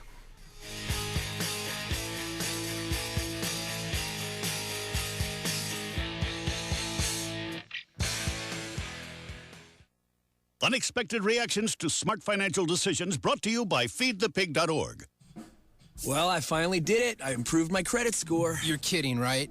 No. How are we supposed to be the bad boys of electro-synth pop if you're out there being responsible? The band is about to be discovered. This is our year. Yeah, you've been saying that for a while now. You think anyone in the Rock and Roll Hall of Fame was worried about their credit score? I never really thought that Of course they weren't. Rock stars aren't supposed to think about that kind of stuff. We're supposed to think about how many guitars we've smashed, write aggressively sensitive power ballads, start questionable fashion trends, tragically break up and blame creative differences. All right, I thought maybe it was time to take control of my finances, you know? Start using a budget, get out of debt, set some goals. A budget? Debt? Set some goals? Listen, I knew that we'd have our creative differences, but I was hoping they'd involve a little more scandal. When it comes to financial stability, don't get left behind. Get tools and tips for saving at feedthepig.org. This message brought to you by the American Institute of CPAs and the Ad Council.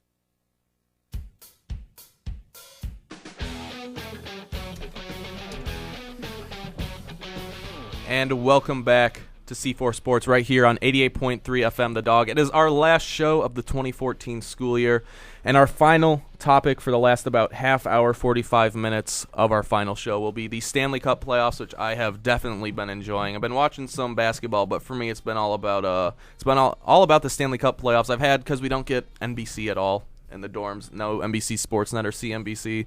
It's been basketball on the TV, so my roommate can be happy, and I can look at that during the commercials. But I've been streaming all the hockey games in my free time. And before we get into the games themselves, this kind of works as a nice transition, which is what we've been nailing all day on this final show. We finally got the transitions right in our last show of the school year. But Donald Sterling, obviously the big talk last week in the NBA. This is not quite as big because it's not the owner of the team, and it is the NHL, which is not as popular in America as the NBA. But right now, the best player in the playoffs have been Montreal Canadiens defenseman P.K. Subban. As a defenseman, he's played in 7 games. He has 3 goals, 8 assists for a total of 11 points. He's only a +1 right now, but he's been, right now, if they give out the Conn Smythe, right now it's P.K. Subban's to lose. He's had a heck of a series as the Canadiens look like the strongest team in the East. They have a 2-1 lead over the Bruins. He scored the overtime game winner for Montreal in Game 1 in Boston. And this ties into Donald Sterling like this, because I'm assuming a lot of our listeners do not know who P.K. Subban is. He is a black hockey player. He is an African-French-Canadian. We classified him before the show because he's from Quebec in Canada, which it makes him French-Canadian, and he's black, which would make him African-French-Canadian, which is an interesting ethnic mix. And the Bruins and Canadiens already have bad blood. It's probably the biggest rivalry in hockey. And he scored the overtime game winner, and there was just a flurry of racist tweets sent out by Bruins fans, which caught the national media attention here in America and Canada. And the Bruins denied it the next day. They had no association with it, which they did not. The organization didn't say anything, nor did any of the players. But it kind of goes back to the culture in sports right now. We saw an owner of the LA Clippers as a blatant racist, and now fans of a team can't even respect the other team enough to, I guess, respect their player. Subban's the best player in the NHL playoffs right now. He's been amazing to watch. That we were talking before the show. That goal against Rask last night when he came straight out of the penalty box and had a breakaway was pretty spectacular. Some of the best hands in the NHL. As a defenseman, he broke Rask's ankles on that breakaway. But what do you guys take away from this? I know Darius is not much of a hockey fan, but I mean, it goes back to the Donald Sterling situation to see this guy scores a game winner and gets greeted by racist tweets from opposing fans. It is very sad to see. Like you said, I'm not a hockey fan, but I definitely care about how people are perceived. You know, it's like sports. I always feel like sports is a great medium because it brings a lot of stuff together. Yeah, it brings different races together, people of different, social classes, financial classes, but it's sad when something like this, happens. I personally didn't know that it was, one of probably the biggest rivalry, like you said, in hockey. Yeah. So I mean, it really goes to showing how fans they don't think sometimes. Fans they're not able to separate the game from real life. You know what I'm saying? Like as far as I'm concerned, you can hate him as much as possible, and I actually kind of support that you hate him because he's on the other team. But the only color that should matter is the color of his jersey. Yeah. That's really all that should matter in this sports, period. Anything else besides that, I mean, maybe you don't like him as a player, but racial statements, I think it's basically all been said. We've all said it before, on different racial cases we heard, just on ESPN and other sports platforms. It's no place for it. It's really, sad to see. And kudos for everybody who stood up to it. We saw the Bruins, they made a statement and everything. So, it's good to see that at least the professionals can remain professional. Yeah. And hopefully the fans can act that way, to that level of comment. And it surprised me that those comments came out. I was happy that the Bruins organization took a stand and say, we're sorry, we're not part of this. You don't see us retweeting it. You don't see us associating with it at all. And it's kind of sad to see in Boston because they have a guy that plays probably for their most liked team in Boston called Big Papi. Mm-hmm. And I'd like to know what Papi's reaction is to this by hearing the fans that probably cheer the same way for him, how they could diss another player of the same color. It's really sad. I don't know if Papi's if anybody's asked him. He's in the middle of the season anyway. So. But I'd like to really know what Papi thinks about it because he was the one that stood up after the Boston bombings and said this is our blanking city. So everybody knows who he is in Boston area, and for fans to be that blatant, it's just stupid. And I feel sorry for Subban because he is one heck of a player. He's last year's Norris Trophy winner as the best defenseman in the NHL.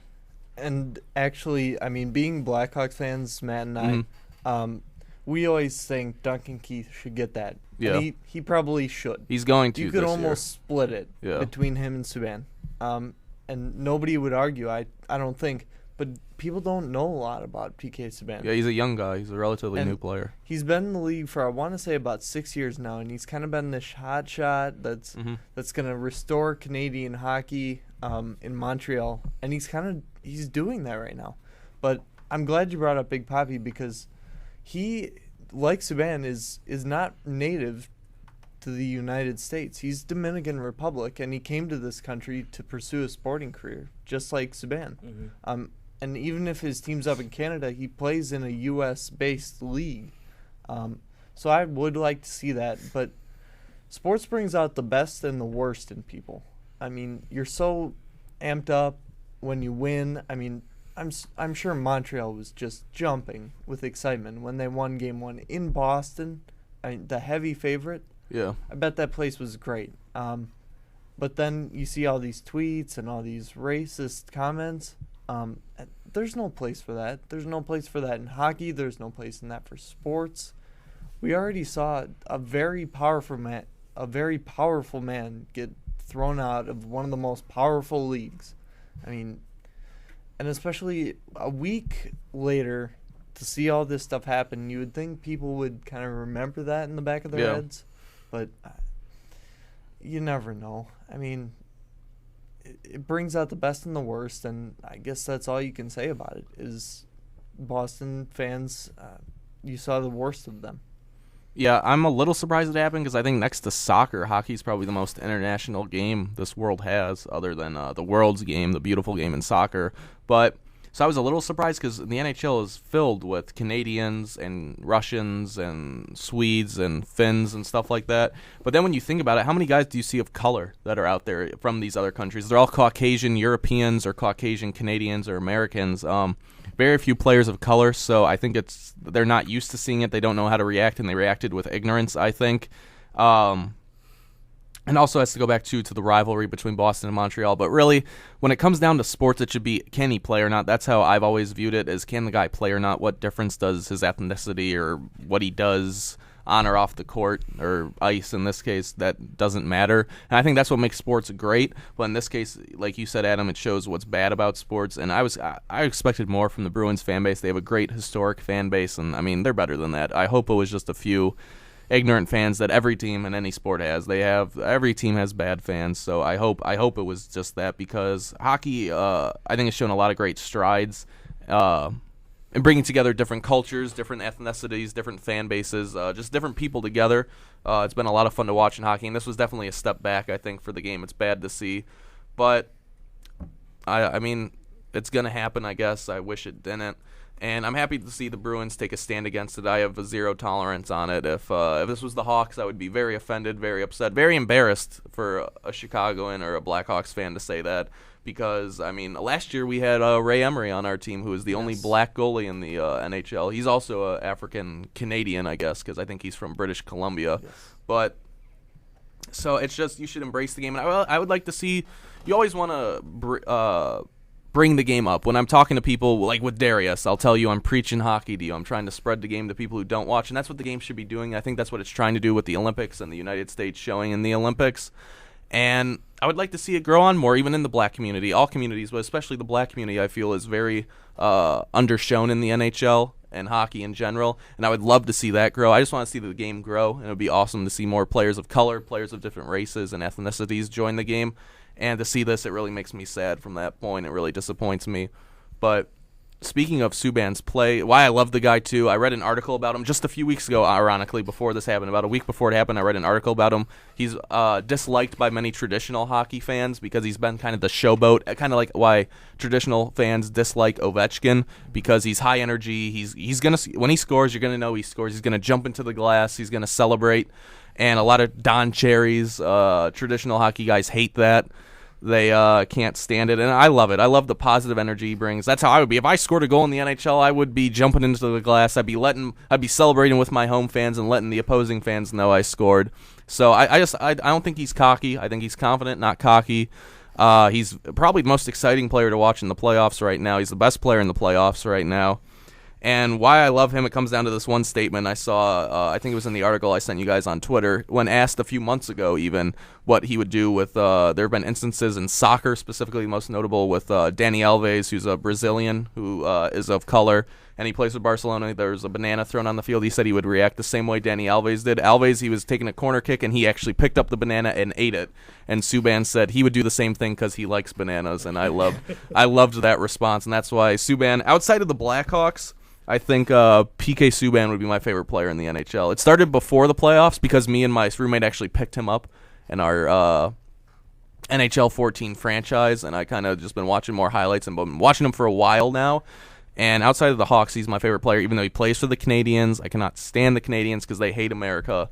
But I like Subban, though. I hope he wins the cover vote that's on for NHL 15 because we don't have any Blackhawks guys on that. So Oshie's in it for the Blues. He's in the cover vote for next year's cover. But I hope my vote's going to Subban because outside of the Hawks, he's my favorite player. I think that is another good segue, if we're going to continue that theme, into the Montreal and Bruins series. It's probably been the best series from this round, I'd say, is the Canadiens and Bruins, the best one to watch. The Canadiens are up 2-1 going into Game 4, the second game at the Bell Center in Montreal, Canada. And like we said, Montreal stole Game 1 in overtime thanks to P.K. Subban. The Bruins, I think, scored 4 unanswered goals in Game 2 to capture a Game 2 victory. And then the Canadiens held on last night behind another big game from the person we've been talking about for a while now, P.K. Subban. And I think he had a goal and 2 assists in that game. And they're up 2-1 going for a second game in Montreal, and they can essentially put the series away. What do you guys see from the rest of this one? I said after the sweep against Tampa to watch out for him. And I have Boston winning the Stanley Cup. Yeah, we all do. That's looking iffy right now. And I could I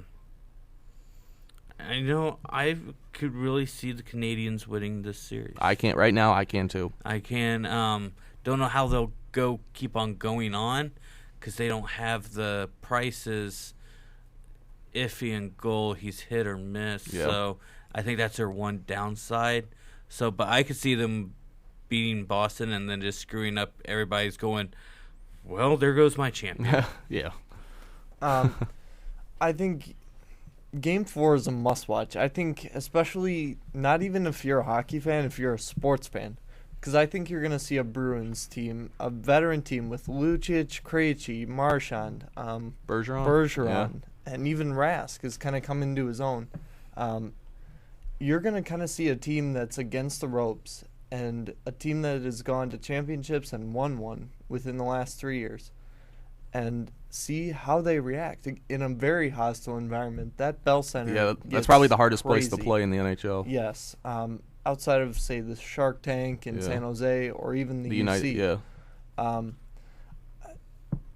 I look for the Bruins to win still because I don't like to go against kind of the champs until you unseat them. So I'm going to go with the Bruins. I think they've got the championship test. But I still want to see P.K. Subban light it up.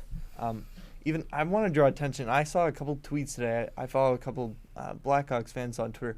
We should get P.K. Subban. I think. Yeah, that's what I was saying. There is no way Montreal. Oh, there's no way it's going to happen, but I wish it would. I mean, hey, if you want to pick him up in your NHL 2K15 franchise, great pickup for the Blackhawks. Yeah, because I tweeted out. After I read that article, it's kind of funny that this all happened right after I kind of read about Subban and was telling all my friends about him. But I said if there's one guy I want the Hawks to get, it's P.K. Subban. It won't happen because, especially after this playoffs, he's going to be the most valuable asset. He's only like 26 years old. He's still young. He still has room to grow even. So I don't see it's going to happen. But if that's one guy I'd want, if I could add one person in the NHL to the Hawks, it would definitely be P.K. Subban because he's just – I think he's like Duncan Keith. Imagine him and Keith together, the two most versatile probably players in the NHL on the same defensive line together would be because that's the player you can compare him to. Duncan Keith does everything. He's solid in he's a LeBron James of hockey, if you will. It's kind of different, but it's the best comparison I could make where there's no weakness to their game, and Subban is just a Duncan Keith in the waiting from what I see. If only he might even have better offensive skill set than Keith does, a better goal scorer and a better offensive player. But coming into this series, I had Boston in 7. I picked Boston to win it all. And now, in the middle of the series, I think Boston wins tonight because they are a veteran team that knows they need this game. But I'm picking Canadiens in 7. I think they go and they end up winning Game 7 in overtime in Boston, and they win the series. And right now, they look like a strong pick for the Stanley Cup. I said coming into this one, last night, notwithstanding, but the Canadiens look like the team to beat in the East, and the Hawks look like the team to beat in the West. Even though I do like what I've seen from the Kings. We'll get to that in a second, but I really like what I'm seeing from Montreal, and I got a good feeling about them, and they're just clicking on all cylinders at the right time. And Boston looks a little unnerved, especially playing in the Bell Center in front of that very, very hostile crowd that hates the Bruins. They might have the most wussiest goal horn in the history of hockey up in Montreal. I cannot stand it, but I like what the Canadiens are doing. They're on a roll, and it's been I was 3 or 4 months old the last time a team from Canada won the Stanley Cup. I was about 4 months old, but this might be the year that they break it. It was 1993. The Canadiens won the Stanley Cup, the last team from Canada to win it. Every year since then, it's been an American team. So who knows? The way the Canadiens look, that streak might be over. Please quit saying how old you were at certain times and throwing out the years, please. It's probably a wussy horn. Probably it's because it's the original horn from back when they opened up the Bell Center. So. Well, probably. I don't doubt that. I just think it's annoying. Yeah. I'm really. I think the winner of that series will represent. Definitely. Will represent in the Stanley Cup. The next thing I wanted to ask you guys about is kind of the Pittsburgh-New York series with Pittsburgh up 2-1. But Sidney Crosby, since even when they won the Stanley Cup in 2009, I was talking to my dad about this, just where does he go in the playoffs? He had like 2 or 3 goals in the 2009 playoffs, the year they won it. And him and Marc-Andre Fleury, just the past 4 or 5 years, just do not show up in the playoffs. He got his first goal in their last game, his first goal of the playoffs, and he's only got like 5 or 6 points, I think, with 1 goal. Just... he's going to win the MVP probably after his awesome regular season. And when people ask me who the best player is, I say when healthy, it's probably Sidney Crosby. But just why does he underperform? We've seen it so many times now that he underperforms in the playoffs. I don't. That's another thing I kind of don't have an answer for. I think teams play him physical, which is what we're seeing from New York. Is they're really playing him physical. He has no time and space. I don't think with he the likes. puck. I don't think he likes playing physical. Yeah, I think that's what it is. But it's like what I told you about a couple of the Blackhawks players. When you're physical, they kind of don't like it. Yeah, and I think that's how it is. And the playoffs, you have to look for it because they're going to get physical because they know you're a star player and they're going out to get you so they can disrupt it. So, but Malkin hasn't had a good series until he hasn't. That hat trick. Didn't he have the hat trick, if I can remember right? Or I know he at least had 2 Yeah, goals. he had. I think he had a goal. Yeah. I think he had 2 goals and an assist, I believe. Yeah. So, yeah, I don't. Whoever comes, I don't know. Sidney Crosby. You almost kind of want to put him in the Ovechkin category. Kind of overrated once. Yeah, I'm starting to think that this year. I've watched a majority of the games they've played, especially struggling against that Columbus team. I mean, and it's been years too. Even like I said, that 2009 team, he did not have a good playoff. He had 1 goal in the Stanley Cup Finals against Detroit that year. 1 goal, and I'm starting to think the same thing about him and Ovechkin. They were supposed to be the Gretzky Lemieux of our era, and it started out good, but really since that Stanley Cup for Crosby, it has just been all downhill for both those guys. MVPs, not counting those. Penguins are up 1-0 right now, and Malkin did score, and he has 5 goals. Okay. I swear I saw that he had a hat trick. Okay. Somewhere. I think you see with the Penguins right now, they're relying on Marc-Andre Fleury. This is the same goaltender that has been pulled in practically every series that they get down in or they have a tough time with. He always has a slump, and they're depending on this guy to get them to the next round. Now, I know the Rangers they're not very skilled on offense as far especially giving away Gaborik. Right, and Gaborik, Callahan, and even we forget about Rick Nash. You talk about Columbus. Rick Nash was a star in Columbus. He was the only thing they had. That's why Columbus even kept their team, was that Rick Nash was scoring 50 goals a season. And he wanted all this money. He wanted this big contract. He wanted the bright lights. He goes to New York. He gets what he wants. And now he's not showing up. And pretty much, in other words, I mean, the defense for the Rangers is pretty good with Zuccarello back there. And even Callahan will drop back. But Henrik Lundqvist is getting kind of thrown out to dry. Yeah. And just standing on his head kind of saves. As far as that goes, I think it's the Penguins to win. Chris Kunitz is back now healthy, and that's a huge part. I think he's very underrated. We talk about Crosby is overrated. Kunitz is huge to them because he kind of does everything for them. He'll get in the offensive zone. He'll even drop back and do a forecheck. So I see Pittsburgh probably in. I don't like to pick against the Rangers in New York. I would go 7. Yeah, I think I agree with you. I got Penguins in 7, but I'm kind of disappointed with what I've seen from them. I know they have a lot of injuries, but they're starting to get healthy at kind of the right time. And just going off past years, it's just been the same story for them every year where we have high expectations. They're supposed to at least make the Stanley Cup final, and they'll lose in the first or second round. And just none of their big players, none of these guys who are being paid the big money show up in the playoffs. We've seen it too many times from Pittsburgh, so I got them out in 4 or 5 the next round to whoever wins, Montreal or Boston.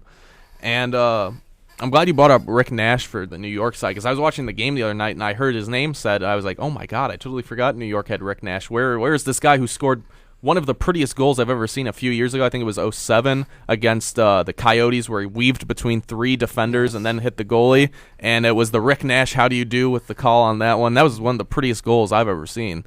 And where is that guy since he's finally on a good team? I always said if Rick Nash could be on a good team, he'd be one of the best players in the NHL. And now maybe he's a little old, maybe he's past his prime, but I expected more out of him. I thought next to Gaborik, the Kings getting Gaborik, I thought that was the best pickup, was New York getting St. Louis and Rick Nash. But neither of those guys have made much of an impact. And speaking real quick, last thing I'll say about this one is Lundqvist. If Jonathan Quick plays consistent, he's the best goalie in the NHL, but when he's off his game, which we've seen since they won the Stanley Cup, he's been off and on. I think Henrik Lundqvist is the best goalie in the NHL, and he's really the only guy in the Rangers team impressing me right now with what I've seen from that series.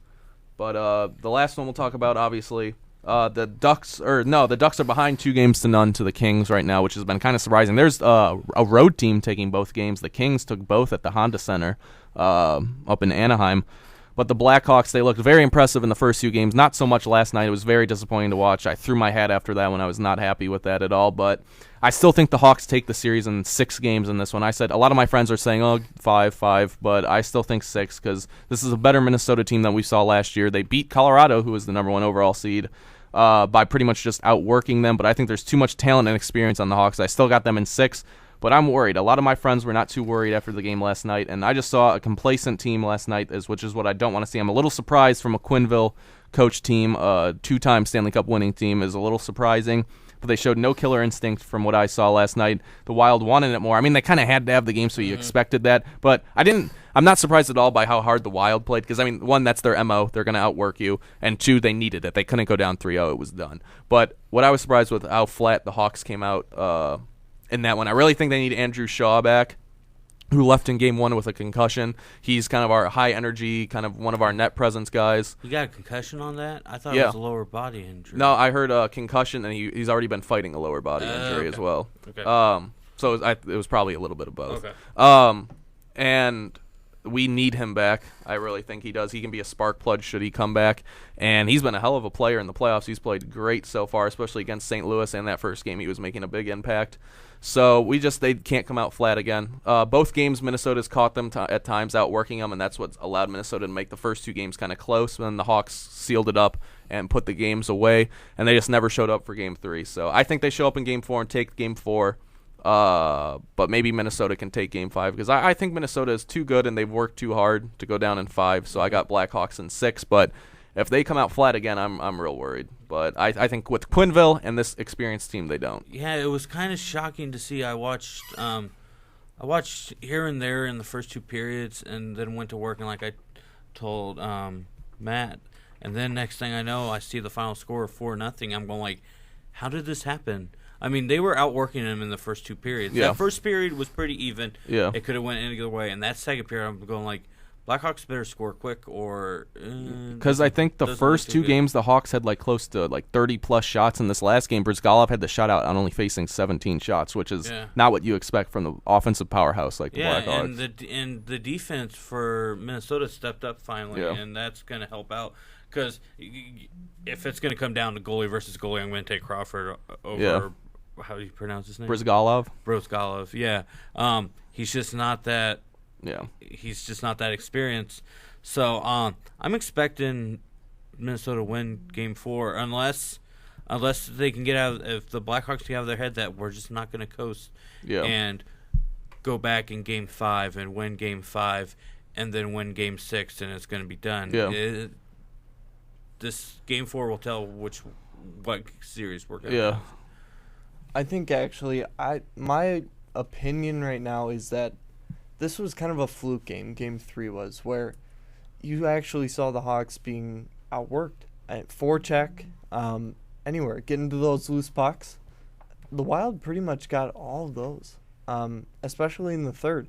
And I still see the series probably ending in 5. I would say I think the Hawks take Game 4 and they kind of ride that momentum to the UC. Yeah. And they take care of business because I think a part of them doesn't want to go back to Minnesota after Game 4. Yeah. I don't think they want a Game 6 because Minnesota's going to be against the brink, and it's kind of like that little mangy dog backed into the corner. Yeah. It's going to fight until the very end.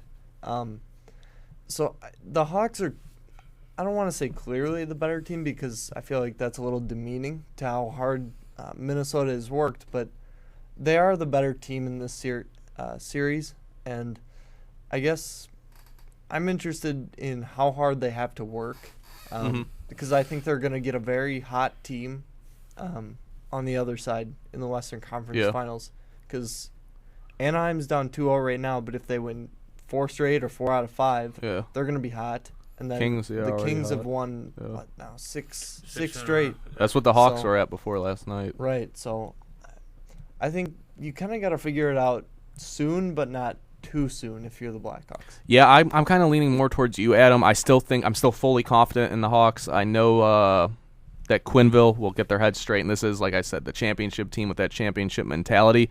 But it is kind of on the brink right now. This is the point where you're not sure if it could break. If they come out with the same mindset they did last game, I don't think they will.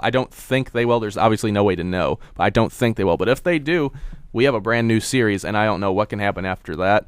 But there's two good things I take away from the last game for the Blackhawks. One, it's their defense. Their shot blocking looks incredible. It reminds me of the Blues from the last round, where the Blues, why they gave the Hawks so much trouble was they took away time and space, and they block shots, and you can't score if the puck doesn't reach the net. And I really like the Hawks shot blocking. That's the one thing that kept us in the game for the first two periods was they over half their shots were blocked, and that's my type of team. I love seeing that. And going off that point, there is not a tougher player in sports than Nicholas Hjalmarsson. I've said it for years going back to 2010. He's finally starting to get some recognition with the big contract this last offseason, but he's the best shot blocker in the NHL, bar none. He has been for the past couple of years.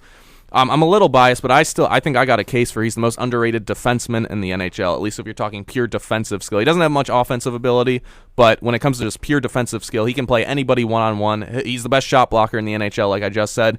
And coming into last game, if you didn't hear, he took a puck to the throat during Game 2, and he had to leave. When he came back during Game 2, he still couldn't talk last night. He could not talk after taking a hockey puck to the throat. Pretty much any other sport, they would have been out.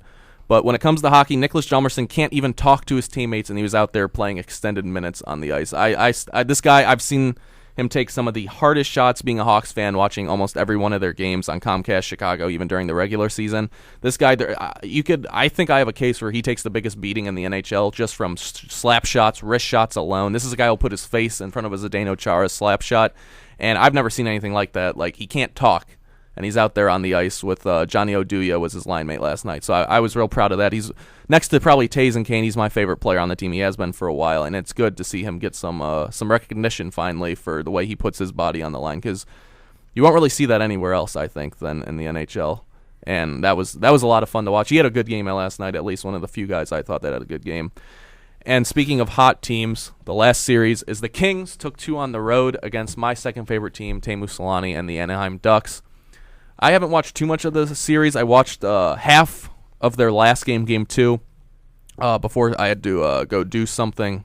And it's just been, really what it has been, Gaborik had like the last 3 goals in a row in the series. And I said right here on C4 Sports a few months ago at the NHL trade deadline, I actually tweeted this out, Gaborik was the best pickup of the trade deadline. Thank you, Marian Gaborik. I'm looking pretty smart right now. I like looking smart, so I'm going to thank you for that one. But he's been the difference maker in this series, but not just him. Quick finally has got it going. When he's playing aggressive and he doesn't give up rebounds, there's not a better goalie in the NHL, I feel. What do you guys take away from this series? It's Quick. You said it. It starts with Quick and it finishes with Quick. If he's not on, then you saw that in the first 3 games against San Jose. Yeah. Since then, you've seen him from the 2010 championship. 2012. They were the year before Chicago. 2012. Yeah, they were 2 years ago. Yeah, so you're seeing that Quick. So I feel sorry for whoever team probably faces him in the next round, if it's the Wild or most likely the Blackhawks. If he keeps on going like this, momentum's going to be in his favor. I don't want to quite go to that fact that this is the Kings team that won the Cup, but they're getting there. And it's scary because that was a very young team that won the Cup, and it's still a young team that could give older teams problems. And maybe you're seeing that with the Ducks. I mean, the Ducks they're not the oldest team, but they're not the youngest team either. And maybe the Kings have finally started this hot play, and they're just not going to stop. Because it's to that point where they have youth, but they have experience now too, and that's a dangerous thing in sports. So honestly, and Staples is not. It's not that hard of a place to play, especially when you're playing another California team. Mm-hmm. But I almost see this ending probably, I would say, in 6 when it comes to the Kings. I think Anaheim probably gets Game 4. I think the Kings win Game 3. And actually, I think the Ducks win the next 2. Kings take care of business because they don't want to go back to Anaheim for Game 7. Yeah, coming into the series, I had Anaheim in 6, but right now I'm probably going to go Kings in 5. just because they have all the momentum. It's got to be a terrible feeling losing both of your first 2 home games when you've worked so hard to get home ice all season for the Ducks. And just the talent level is showing with LA. Speaking about that 2012 team, we said LeBron and AI were the closest we've seen in the NBA to single-handedly winning a cup. Jonathan Quick in 2012 single-handedly won the Kings the Stanley Cup. They had, other than maybe Anze Kopitar and Dustin Brown, no offensive ability on that 2012 team. It was all defense, and it was all Jonathan Quick making 30, 40, 50 save games. Probably the most deserving of a Conn Smythe I've ever seen. Every year it's kind of like, going back even thinking to last year for the Hawks, could have been Kane, Crawford, Keith, a lot of these guys. And they just kind of gave it to Patrick Kane, but there was no doubt about it that was Jonathan Quick's Conn Smythe right there, and he earned it, and I've never seen a more definitive Conn Smythe winner for playoff MVP than Quick in 2012, and when he's on, he's the best goalie in the NHL. I've said it again, I'll say it a million times over. It's as simple as that. And I think he's the difference maker in this series, because if you're playing as aggressive as he does, the only way you're going to score on him is if he gives up a rebound. And right now, if he's got his rebound game down, he's not going to give up many goals. Mm-hmm. And now they've added offensive firepower with Marian Gaborik, and they seem to be gelling real well on the offensive end of the ice. And this has always been a defensive-minded team, a very strong defensive team. And if you get some offensive hockey incorporated into that, especially, they've been very good on the counterattack. It's really hard to beat them. So the Ducks control a lot of the puck possession and the zone time, but then it's that quick outlet pass to Marian Gaborik or an Anze Kopitar, and that's what's been burning the Ducks right now. So it's definitely something that they need to maybe hold back their defensemen, not be so aggressive in pinching or joining the offensive play, and kind of take away those long passes, and I think that could start to give Kings trouble, because I've seen a lot of their offense is high risk, high reward in LA, and right now it's paying off for them. That's all I got from that series. I don't have anything else for that series. I think we can say our final goodbyes of the year from C4 Sports. So if there's one thing you're looking forward to over the summer, kind of, I guess an overall kind of bold prediction.